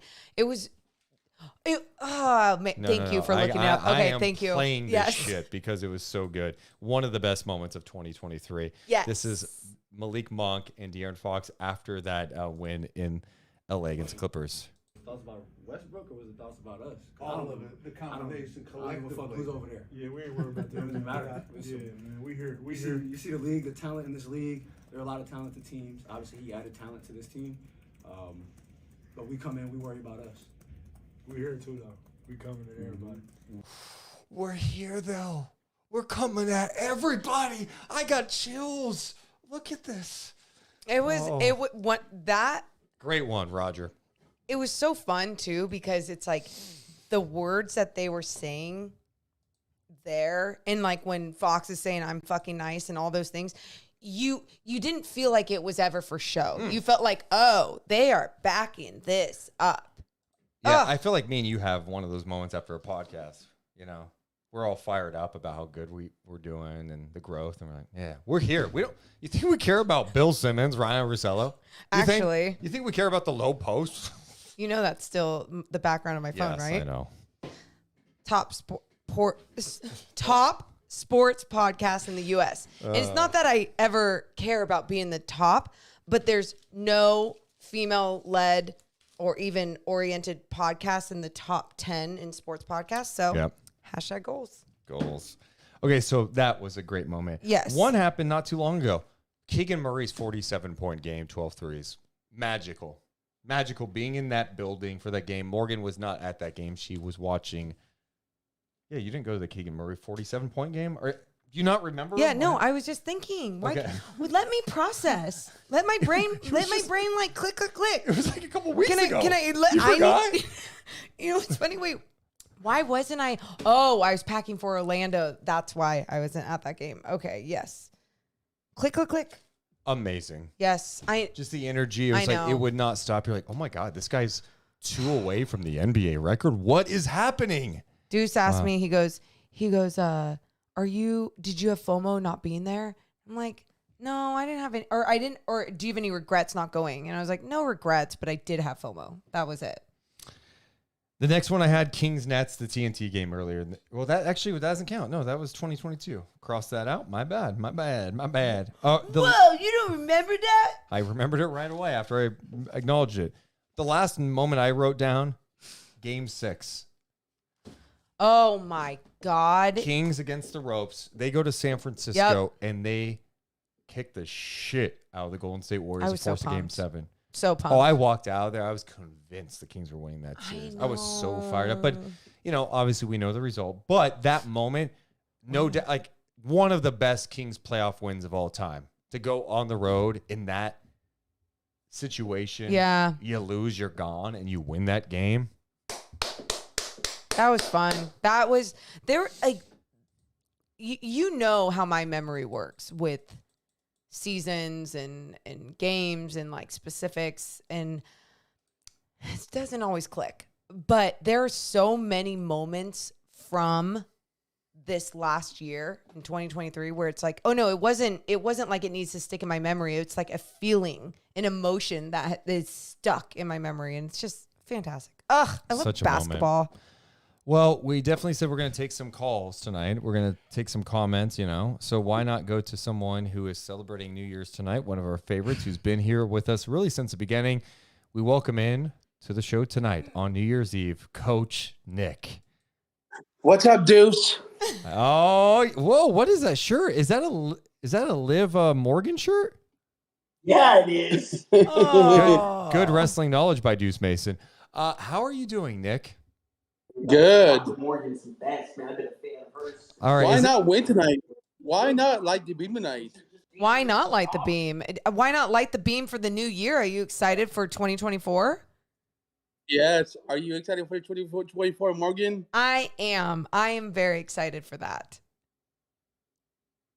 Morgan, I'm thankful that you guys are part of my life. You and Deuce are part of my life, and all the Sacktown sports people like Jason Ross, Gary Gerald, And you know, I do miss our very own Jerry Reynolds. Yeah, he's probably enjoying his retirement, enjoying his just to New be Year's just to Eve. be, wait, Ted, just to be Hold clear. on, hold on. You don't you miss him, but he's still with us, so that's good, Nick. Nick, I'm glad. I appreciate you. We're so glad you're part of this Deuce and Mo community. What was your favorite part about tonight's Kings win? Well, to see the game, to see the win, and you know, a win is a win. When the Kings win, you gotta see a win. Win is a win. Why not? Why not win? You know, I love that. it's simple. A win is literally a win. Nick, how are you celebrating New Year's Eve tonight? Well, we're just hanging out. Probably gonna watch the ball come down tonight. Are you going to stay up till Wow. midnight? Wait, tell me, Yeah. did someone just come in and wipe your face? Yeah. That's amazing. That I was my love. mom. Oh, Your that's mom, so sweet. number one, I love that Nick's mom came in there so fast. That was as fast Smart as you could. mom Just a move. quick, she saw a little crumb on his face, came in there. That was great teamwork by Yes. Nick's mom. Yeah. Give it Oh, up to Nick's mom. Give it up to Nick's mom. About Nick's dad. Nick's dad. Nick's dad's here too. Awesome. He was the one telling Nick's mom, "Hey, there's something on his lip. You got to Yeah. get that." So then she swooped in. Just great team effort by all of you guys in there. Great teamwork. Hey, dudes, I heard you had when you had to go to the bathroom. I said, Deuce had to go pee. Don't talk about that. I said tinkle. I said I had to Tinkle tinkle. time. It was tinkle Tinkle time. time. Well, He did it on Sports 1140. Sacked on Sports. yeah, I did. Can you believe it? In 2023, we did a sports radio show for a few months. That was amazing. Yeah. Well, Nick, I have to talk to you guys on there. I know, but you get to talk to us here too. Nick, Yeah. we're so glad you're part of this podcast community, and we thank you so much for checking in as always. You enjoy the night with the family. I hope you stay up till midnight. You're going to make it till midnight? Yes. Why not make it till midnight? Why not? Why not? Yes. All right, Nick. Well, I know you're staying up, but later tonight, sleep beams. Sleeping. Sleep beams. There is Nick That's and the cute. family checking in. How cute. How about his parents making That a is debut so tonight? cute. That's great. How about Nick's dad? That's great. Let's check in with Manny. Manny is here on a What? New Year's Eve. Manny. Oh, wait a second for Manny. Manny, if you're here, hop in at some point. Yeah, that was really cute to see Nick's family. That was there. adorable. Are we also going over our lows of 2023? No, I'm kidding. Just messing with you, Jesus. I got offended. I was like, no. You will not bring that to this podcast. No, not at all. No. Yeah, they're just 2023 was a really fun year to be a Kings fan. And we all have issues that go on in our lives, our personal lives that can be challenging. And, it's nice when sports can provide a distraction, but it's even more nice when the distraction is like, oh my God, this team's fun. They're winning. They're playing fun basketball. And we can kind of all enjoy it together. Yeah, I think because I hadn't experienced winning basketball as an adult for a team that I rooted for, obviously, that I didn't understand the importance to it. Even though when I say that, I don't want everyone to just think that like my life is not good if the games aren't good, because I'll figure it out. Sure. But does it just make things that much better? Oh, and one more thing. I feel like after tonight's sample size, 31 games we're at in this season. And I really think now, Deuce, at 17-12, yes, I believe what? They're 19 and 12. Damn it. You can't do math. 17 and 12 would be 29. They're 19 and 12. I can't, let me figure it out for me then Okay. really quick. God, just 19 and do the 12. math really quick. At 19 and 12, that I want to be better after some of these losses now. And I think sometimes because our expectations are so high, but we are seeing that their record is better right now than where it was last year at this time. Yes. Where early on when people were saying that, oh, it's around the same record. I'm like, Yeah, but their losses are shit. They're dog shit. They really have been throughout the beginning of this season. But I feel like they needed that time to have dog shit moments to figure it out and get back into it. Now, we haven't seen them go against a Celtics team since I'm saying this, right? Like it would be nice to see them when they go back up against the Clippers or the Pelicans coming up, by the way, next week. The that is a perfect example. How are they going to show up there? If it still ended up in a loss, I just need it to be a good game. I need to come out of that game being like, that's the style of basketball I need them to play, but my God, they still couldn't get the win. Where I think I just keep leaning toward like really not okay after losses because my expectations have been so high. It's not just because your expectations are high. It's because how they've lost this year. Sure. And when you're losing by an average of 15.9 points per game, that's going to cloud your judgment where you're going, what is happening? You know what I mean? But if they're figuring it out in the wins, then I have to give a lot more energy into that as well. Yeah, you definitely enjoy the wins. You have to. It's not just enjoying the wins. It's they've had some really good wins this year. That's what I'm saying. I mean, OKC is on fire right now. Yeah. They've beaten them twice. Yeah. You know? Yeah. And the Kings are in the fifth spot right now as it stands in the Western Conference.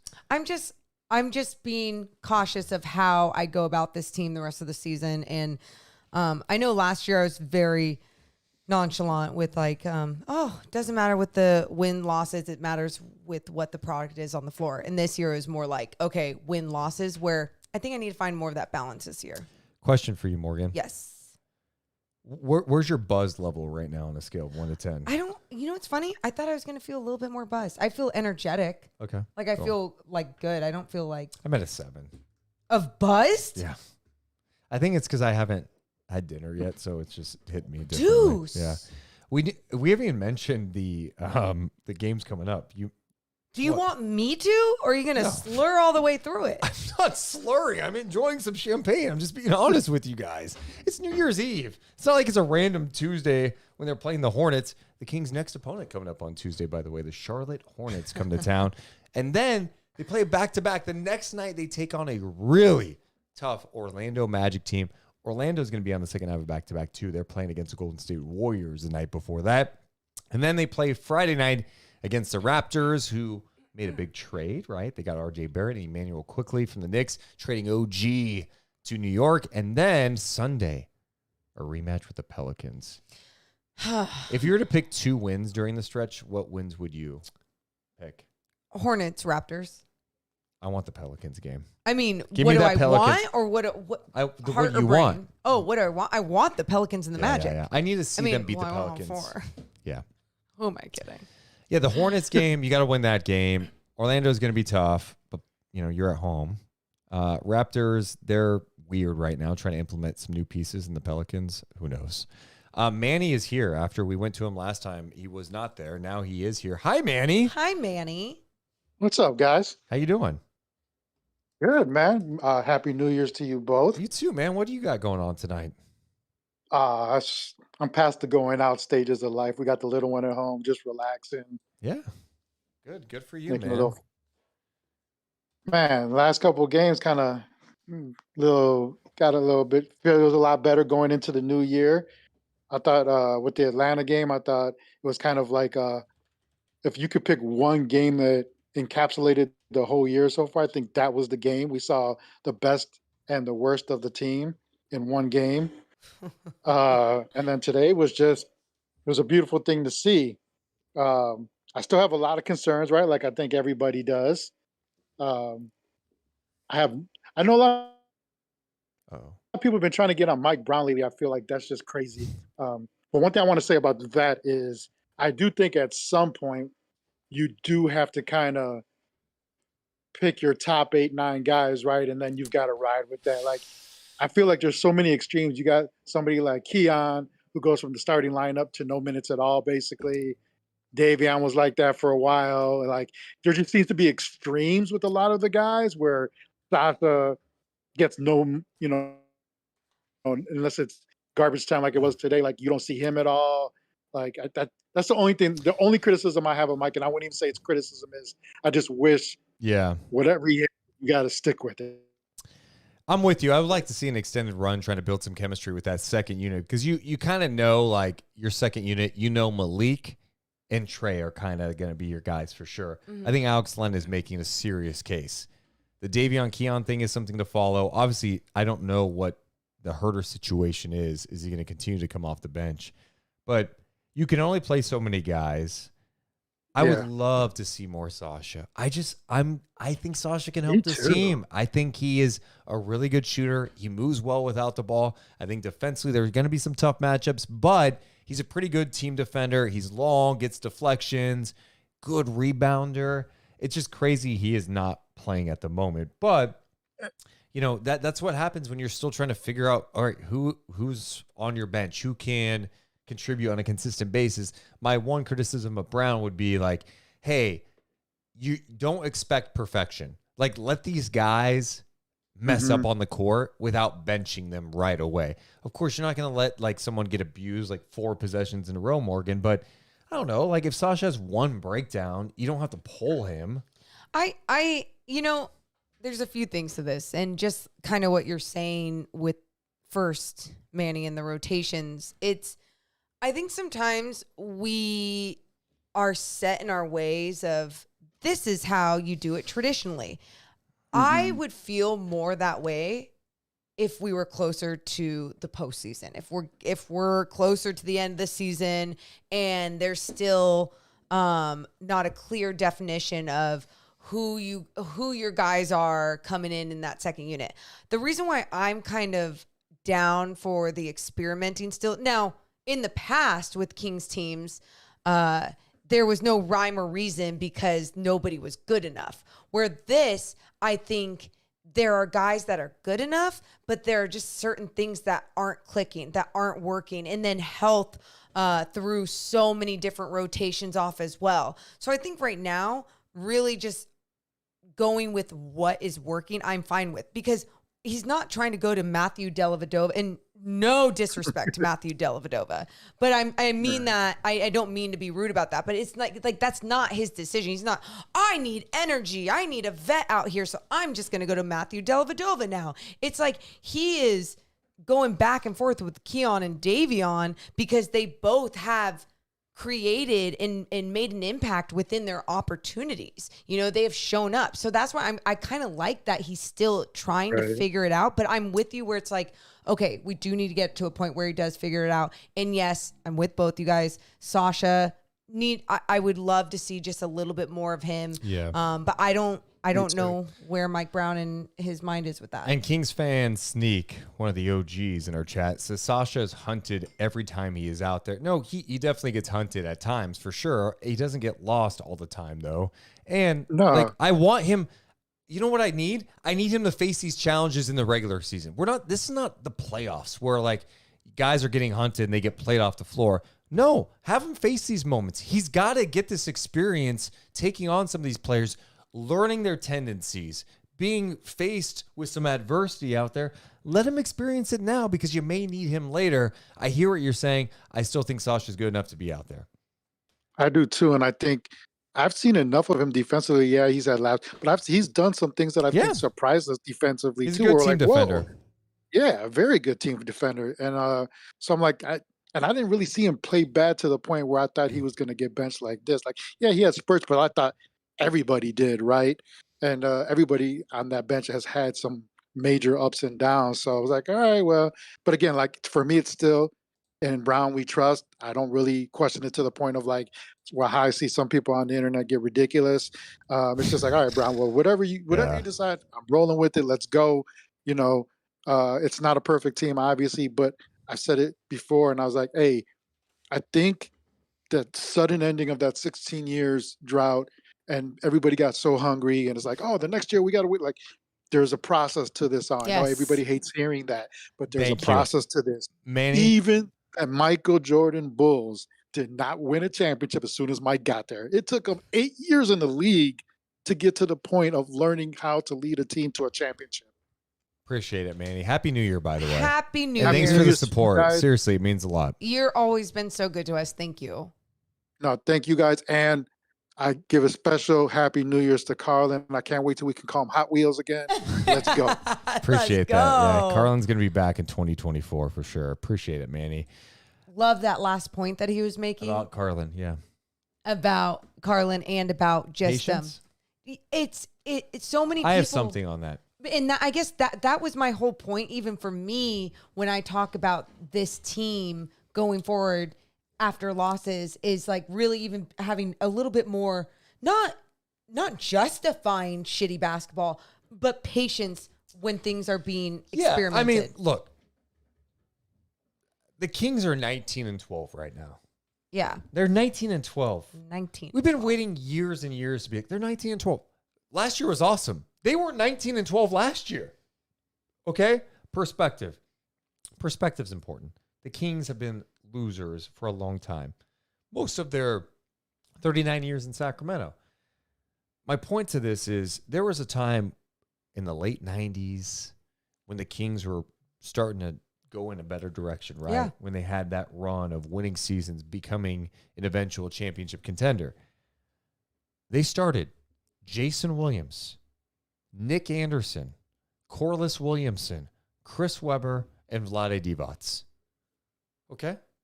And they were fun. They were entertaining. 2 years later, they started Mike Bibby, Doug Christie, Peja Stojakovic, Chris Webber, and Vlade Divac. How do you remember Those teams, the first team I mentioned, made the playoffs, right? They had the success. Tweaks were made, right? They made the settle. They traded Corliss Williamson, a super talented player, and got Doug Christie. Okay.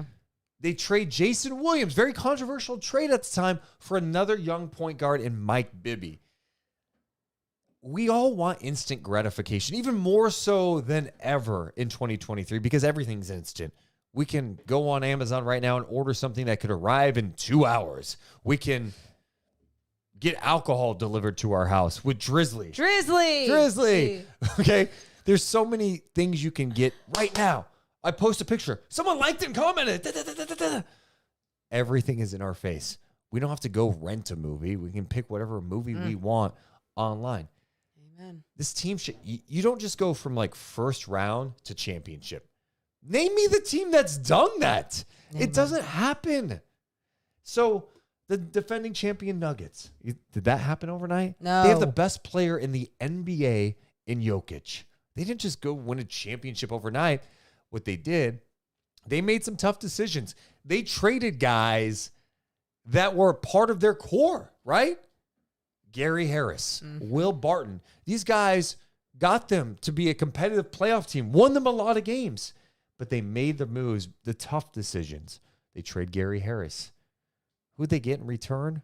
They trade Gary Harris, a pick, and something else, and they got Aaron Gordon, missing piece. They didn't win a championship the next year. They eventually did. You do have to exert some patience here. It doesn't mean you can be like content with like, don't make any moves. Of course, Monty and Wes Wilcox, they have to be aggressive with going out there and making moves, but it doesn't have to happen this year. I know we all want it. Yeah. We all want. That's why you watch sports, is to see your team finally win a championship or compete for a championship. All I'm saying is be patient. This team has all the flaws that we've talked about after every single game with Harrison Barnes at times and Kevin Huerter and the bench play, backup point guard, the defense, the list goes on. They're 19-12. I'd much rather be having these problems right now at 19-12 than 12-19. Hi, I'm Deuce Mason. Hi. I feel like I just cut a promo. And I feel like if this was in front of a live crowd, they'd be like, Deuce, Deuce, Deuce. No, they would be raising their hands with questions because No, they'd be going like this, putting their hands up in the air like I'm Roman Reigns. Oh, okay. Acknowledge me. Got it. Anyway, enjoy the ride is my point. You had so many bad. I mean, how many times have I said this story? Back in the day when we first launched Night Chat, this was during the pandemic, 2020, when we thought, you know what? One day we were on a walk together and we said, hey, why don't we start going live after Kings games? Okay, let's do it. We did it. Little did we know going live after every Kings game would be pain because we would have to go live after a 9-game losing skid. Oh and my God. another 9-game losing skid and ask questions about, God, if some of the clips I've seen from old podcasts. Yeah. At what point you play Kyle Guy? Oh. You know, look, Daquan Jeffries, you throw him out there. Yeah. My point is, Hey. we experience some tough times. Yep. These are the good times right now. And even if during these good times there's challenges along the way, that's life. Just enjoy the journey. I mean, You're that's right. literally like, no matter how good life is, like there's going to be challenges thrown your way. It doesn't mean that your whole life is ruined. Like, how do you deal with those challenges and still enjoy everything else that is positive and going on? I don't know. Yeah, I just think sometimes like when there's irrational thinking when it comes to something I love so much, and that being basketball, and that being Kings basketball, it's tough for me. And so that's why even me, I'm like, I started taking a step back and analyzing how I was going about some of these games and what I really feel about this team going forward. And yeah, I think we're going to see more ups and downs this season, but only to lead to ups. Amen, Morgan. Amen. Amen. People in the chat firing away. Appreciate everyone being here with us on a New Year's Eve. Hit the thumbs up and subscribe, by the way. It's great. It's great. It's great to be doing this on a holiday. Is there a little more left for me? Is there a little more left for Juicy? Thank you. You need to eat, bro. Okay. Settle down. I can't remember the lyrics to Shut Up and Light the Beam. I said, Morgan, hey, can you give me a little bit of champagne?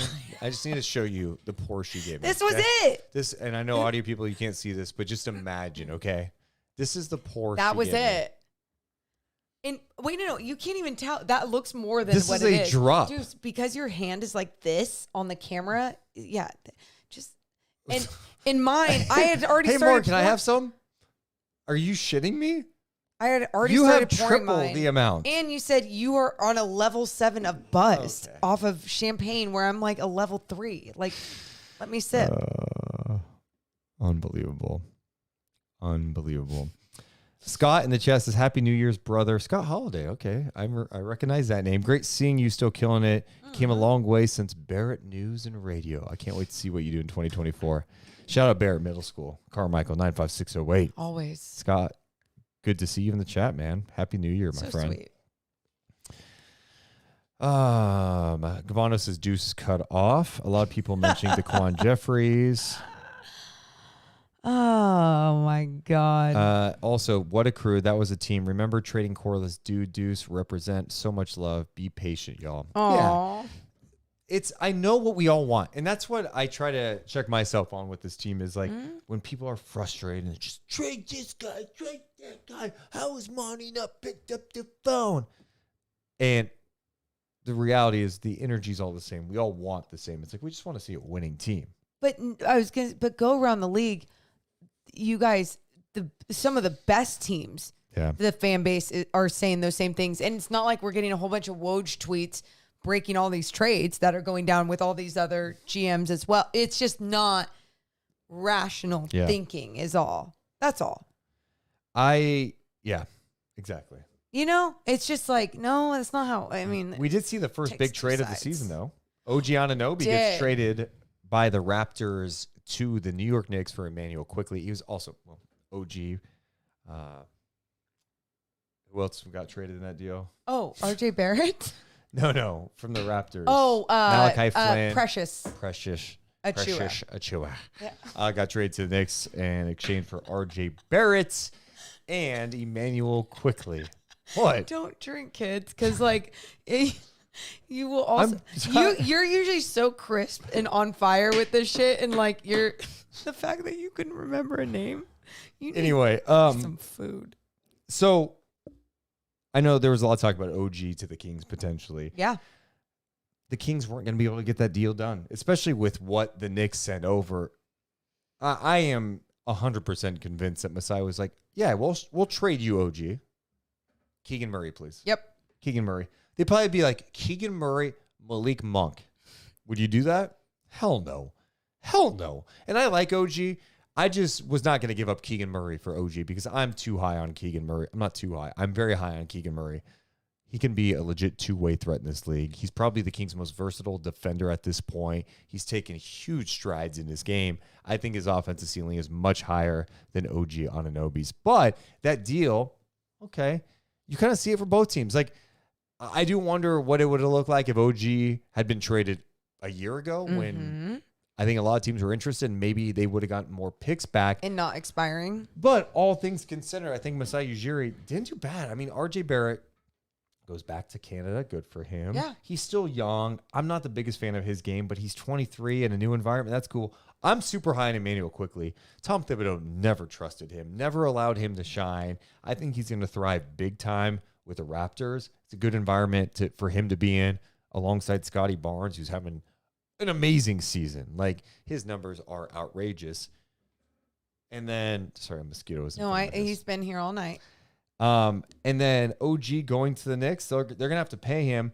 I like OG. Well, I like him. I just don't know. I always get confused by him because I think he's got the size, he defends. Yeah. I just think offensively, does he give you exactly what you need? He hasn't been the most durable guy either. Well, what I will say, two things, and I'm just gonna be honest. If he was traded to the Kings, that would not have been the line that you just said. No, but here's the difference. I think, well, one, he wouldn't have been traded. If he got traded for Keegan Murray, I'd be like, no. I'm not even saying for Keegan. Here, just add to this team. It'd be great because I think I just don't look at him as a primary option offensively. And I understand he's joining a team with Jalen Brunson and Julius Randle. Right. He doesn't have to be that guy. Right.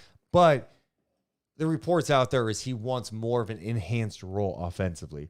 I'm not sure he is that guy. I just don't know. I don't think he is. Well, but defensively, yeah, if he was added to the Kings, I'd be like, yeah, if you had him with Sabonis, Sure. and Fox and Keegan, it would be outrageous. Yeah, his role, all those things. And you know, you said like, hey, Knicks will have to pay him, you know, expiring contracts. So you even look at Masai getting rid of someone who still had high value with an expiring contract. So someone's technically taking that risk, right? And being like, okay, can we keep him here? And I think with that for OG, it's great for him because then he gets a little bit of a taste of New York. Well, and if it doesn't go well, though. That's what I'm saying, right?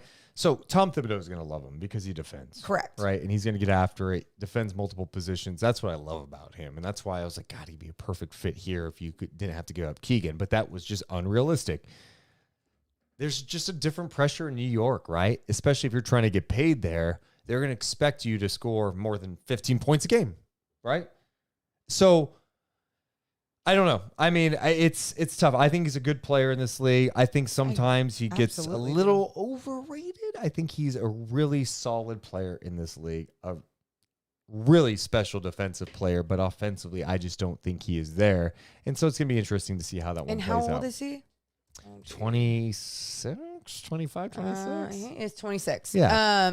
Yeah. But he's got he's all the tools. If he stays healthy, you see what he can do out there. It's just like, okay, like how impactful can he be for your team? When I first saw this trade go down, it felt like, oh man, one of those names. You know, you're not going to see the Kings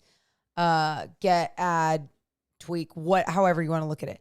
But then you go in rational mode and you go, okay, well, what would they have had to give up? And that alone was like, oh yeah, no, that's not the deal. That's not the one. I don't know who it is that the Kings need to go for to make that tweak, but sometimes I really am feeling like it's an under the radar guy. Some of the names I'm interested in. Yeah. And believe it or not, 3 of them are with the Bulls, but believe it or not.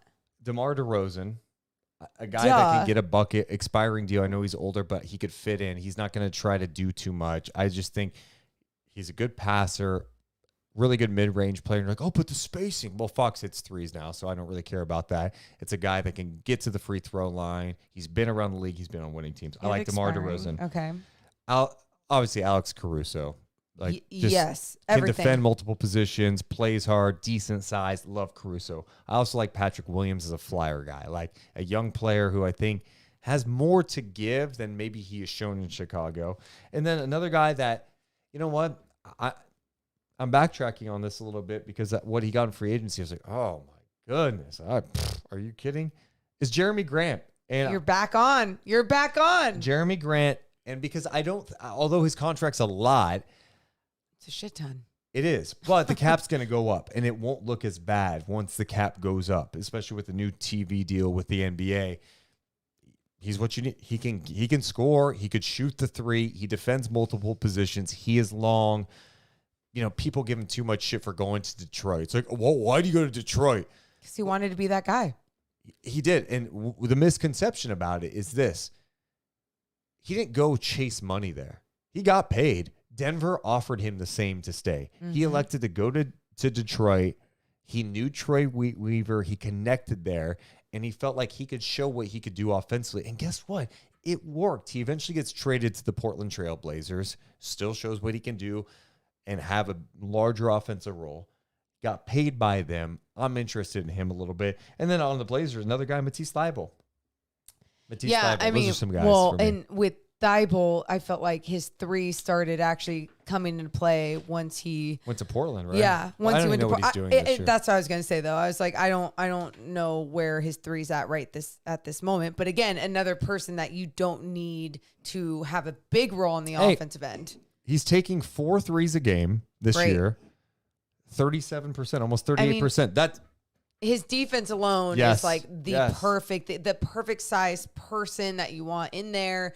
So not only can he defend, but he is capable. I think he's a willing cutter. So having someone like him that understands the game well, will slash. So, by the way, when we were talking about Sabonis, I texted you that. I was like, Sabonis's passes tonight, the amount of space that it needed to get to whoever was cutting, it was a backdoor by Keegan. It was just like a perfect little lob, or like Trey Lyles. Here's a perfect little bounce pass. Just my point is, Sabonis would make whoever better. I agree. I absolutely agree. And I think the other thing too is, I think some of those names I mentioned, I think Caruso will be pretty expensive. I don't know what DeRozan will fetch on an expiring deal. Obviously, some teams would be interested in him. But I like a Jeremy Grant trade, you don't have to give up a Keegan Murray in that deal. Like, I'm all about you keep the core together. That's Fox, Sabonis, Murray. I even put Monk in there, to be honest. I don't want to give up Monk. One, stud of a player, great off the bench, great for vibes. Pascal Siakam, it sounds like he's maybe still on the move at some point. The Raptors are still going to shop him. I like Siakam too. I think dealing with Masai Ujiri is tough. Right.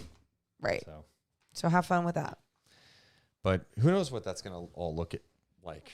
Who knows what that's all going to look like. Hurry, I'm Deuce Mason. Okay, Morgan. You're so funny. You're so funny. Was 2023 my funniest year yet? No. I think 2024 will be. You're welcome. Thank you. How are you feeling about 2024? I feel. Before you answer, let's. I haven't acknowledged super chat tonight. Geeky Nana donated $5. Open Mike donated $5, saying I got 5 on the finest ganja. $5 can help pay for or the doggy fund. Happy New Year's. Zay donated $5. Thank you. Happy New Year. Y'all are the best. Light the beam. Shout out to I Miss Luke donating $5. Light the fa. That's feet and paw. I know. Thank you. Also, I miss Luke. Is that Luke Walton you miss?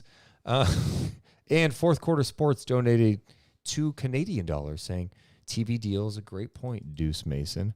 Hey. I had that Deuce Mason part. Thank you guys for all the donations. That's far too kind. And thanks for being here. That's been the coolest part. I love hanging out with you guys, but seriously, on some of these holidays, and especially on one like this where Carlin has 2 legs and can't shit or pee on his own. Just an update. Carlin actually has 4 legs. 2 of them work. He did not lose his legs. Oh, wait. A quick update on Carlin, by the way, for those who don't know. What? Carlin's making progress. There are signs that the back side of Carlin that's been paralyzed before the surgery, post-surgery, it's starting to come back a little bit. He's starting to move a little bit better. It's going to be a process. Don't say, it come back. It's like, I think there's feeling there is what it is. Yeah, that means it's starting to come back, maybe. Like he can't use his legs. I didn't say he was But in back. 2024, are we predicting Carlin will walk again? I'm not making predictions like that, to be honest, no. Because you know what? I have reached a point with him that If he doesn't walk again, it's okay. Yeah. If he's on a little wheelchair, it's okay. You know what is back? His personality, his energy, his love, his cuddles. That's a win.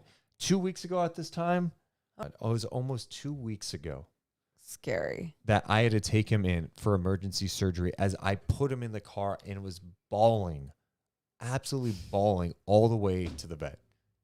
I didn't know what was going on. So guess what? Hey, He's doing better. happy dog back there. Yeah. Sleepy. What else should we hit tonight, Morgan? You just asked me something about 2024. Yeah, 2024. What do you have any personal goals? Do you have any things you're thinking about?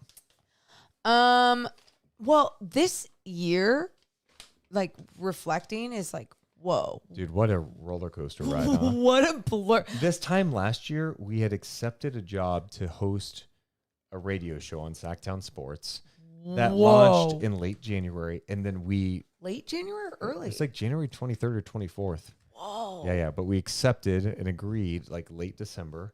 What? And then we did that. Blacked out. I'll never forget when it got to the point where like we were done there because we just couldn't do everything we wanted to do at a high level. We talked all about all this, but reflecting back about how challenging that time was and how like mentally drained we were, probably on night chats too. Oh, yeah. I barely remember that time. Yeah.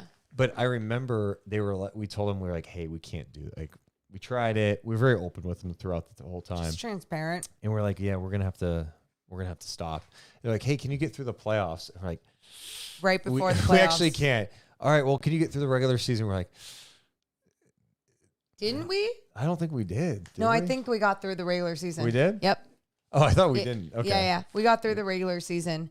And then, because then that ended, and I remember then we had our live show at the end of the week that everything was over or something. Okay, yeah. And so, yeah, like even that, like this whole year feels like a 10-year span. Feels like so many different things happened within this year. And I felt like but I felt like I did a good job of even finding a little bit more balance of like, I don't know, just interacting with friends and I mean also making friends in this business that are also in this business and that you're all like have the same passion and work ethic. It's just like everything aligns in the same personalities practically. Like it all aligns and just, I don't know, makes life a little bit easier. It's good to have that balance. I'm gonna keep going, but No. are you gonna go to someone? I wasn't ready. I was just putting him over there. I was sorry to distract you. No, but yeah, but anyway, I was gonna, I can continue after it too about No. 2024 and everything too. Well, let's just go to this person. I was just getting him ready. I didn't mean to cut you off. It's okay. Is Jay in the chat? Who's Jay? Is this Jay? Just chillax. Oh, well, your full name's not on there. Just chillax. How you doing, man? I go by Trevor. I actually ran into you in the hallway the other day during the Kings game. I do remember that, man. How are you? Yeah, I honestly can't be better. Life is good. That's awesome. It's incredible. I graduated college, got a job with the Kings, and about 4 other jobs to try and make ends meet. And yeah, life's good. Well, good for you, man. Congrats. awesome. I'm glad you're Yeah. happy. That's the biggest thing. I mean, the Kings ended up making the playoffs before I graduated college, which was like all I could ask for. So we take Love that, it, dude. and now we move on to this year. Kings are playing better than ever. The players are looking happy. Like, I don't know what it is about this team compared to like other teams. It might literally just be Sabonis, but like if you watch him play, unless he's like getting screwed out of foul calls, he just always looks like he's happy. He's just enjoying the game of basketball. And that's all I can ask for from a basketball team, is to just enjoy the game.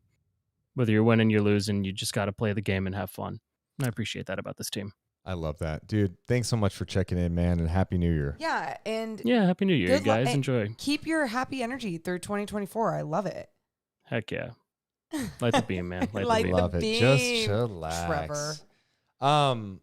Morgan, that's talking about Sabonis. Yeah, he just brings that joy to the game. And even when he's not happy, he just plays hard. And I think that's infectious. I think he helped really shift the culture and made life easier for Fox. And so it's been awesome. let's go back to 2024 because I swear to God, I was just getting him ready. I was listening. I have to multitask sometime.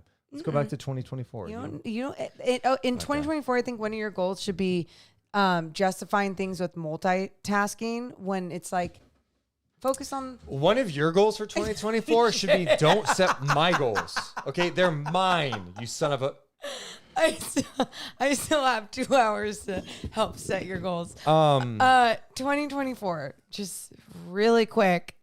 Finding that balance in 2023 was nice. I didn't really find a balance. Like, I think I thrive off of being busy and working and that.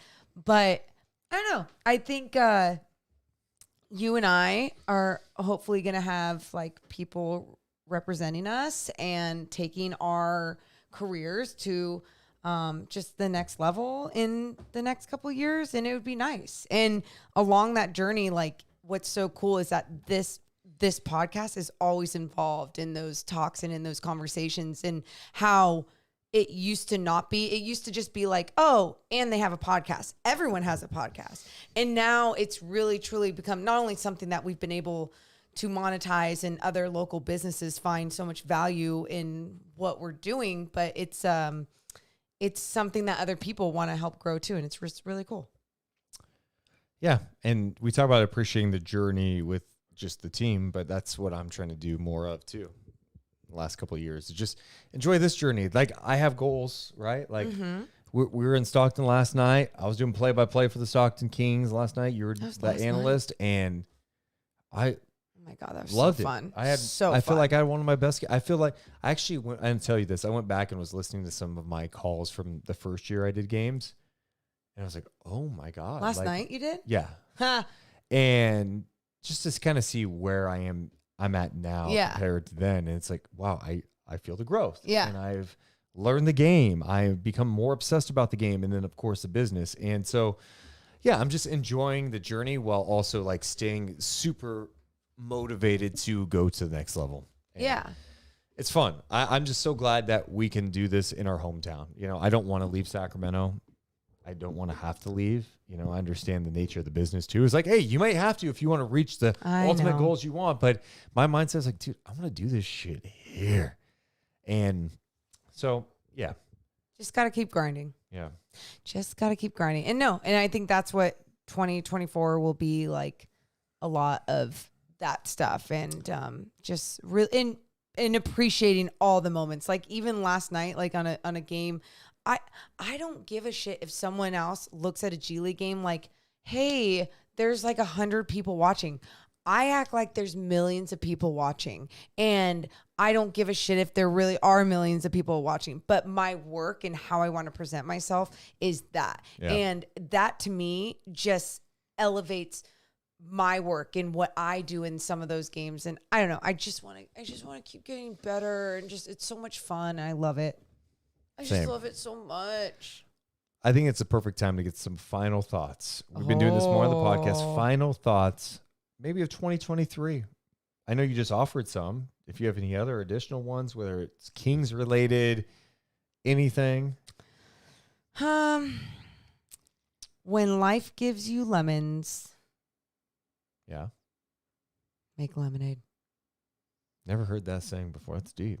It's not at all, but it's truly something so simple that even like a little challenge or a bump in the road with like the Carlin, like there's just so many times I just want to cry with certain little things, and I'm like, hey, you can cry, but you have to keep going. Yeah, you know, like that's cry. Yeah, it's like cry it out, girl, but keep going. Maud Todd in the chat, by the way, says you guys got to keep going till midnight. We can't keep going till midnight, but I appreciate you wanting us to. And also thanks to Fourth Quarter Sports for donating again. St. Con Games is not easy from a guy that does it, but self-awareness is so key. Appreciate that. Thank you. One, just I am so grateful for this podcast because I feel like it's led to so many cool relationships with this Kings community, this chat. You guys are so fun. It's fun. It's fun that we can come on here after every game, win or lose, and just talk it out, you know, enjoy the highs, vent about the lows, and just laugh along the way. It's fun to be able to do this each and every game. And I thank you guys for the support. You know, I don't want to bore you with all this, but we have grown tremendously over the last year, you know, and it's so cool. Not only just like, oh, we have new sponsors. I'm just talking about like from views to downloads. It's the highest it's ever been. And it's cool that there have been so many people who have connected with this community and this podcast. Thank you for being here. Even if you're here every once in a while, if you're here every game, it doesn't matter. You guys just being here and being active in the chat. For those who don't chat at all, thank you for supporting us. Because I'll say this, the numbers can keep things going, but the relationships and the Yes. connection Yes. is like the whys, is the reason why that we keep doing what we're doing. And I hope that you guys feel that same way connecting with us. So thank you. Yeah. And just my other message would be just keep enjoying this journey, man. Enjoy it. This is a fun team. Enjoy the ride. Mark put in the chat that he would like me to end with Shut Up and Light the Beam, just singing out to 2023. So I'm just going to lightly sing it without the music. Before you do, Todd also just said, damn, no worries. Want us to stay on. Appreciate you guys working all night at home by myself, but this feels like I'm with friends, as corny as it sounds. It doesn't We sound feel corny. the same way. No. I mean, look, I'm not going out on a New Year's Eve. I'm drinking champagne, doing a podcast after a Kings Grizzlies hanging out game with you. because my dog. We love you guys. Seriously, you guys are the best, and we appreciate you guys so much. So whatever you guys are doing tonight, I hope you guys reflect on this last year and look forward to 2024. And Morgan? Don't you dare look down. Can't you see that gleam? It's a lit up town. I said, shut up and light the beam. That ended like that? Yeah, just like. I thought you were going to do some of the beginning, too. Like, I thought you were going to do the whole song. In that tone? Yeah. We were victims losing games in the most dark and depressing ways. A joke of the league. It was a shame. Oh, we were bound to see the laser. Bound to see the laser. Mike Brown took charge. I don't know how it happened. He took the floor and he said, oh, don't you dare look down. Can't you see that gleam? It's a lit up town. I said, shut up and light the beam. Happy New Year. We love you guys. Deuce bags and morons. Deuce and Mo, Deuce and Mo, Deuce and Mo. They tell you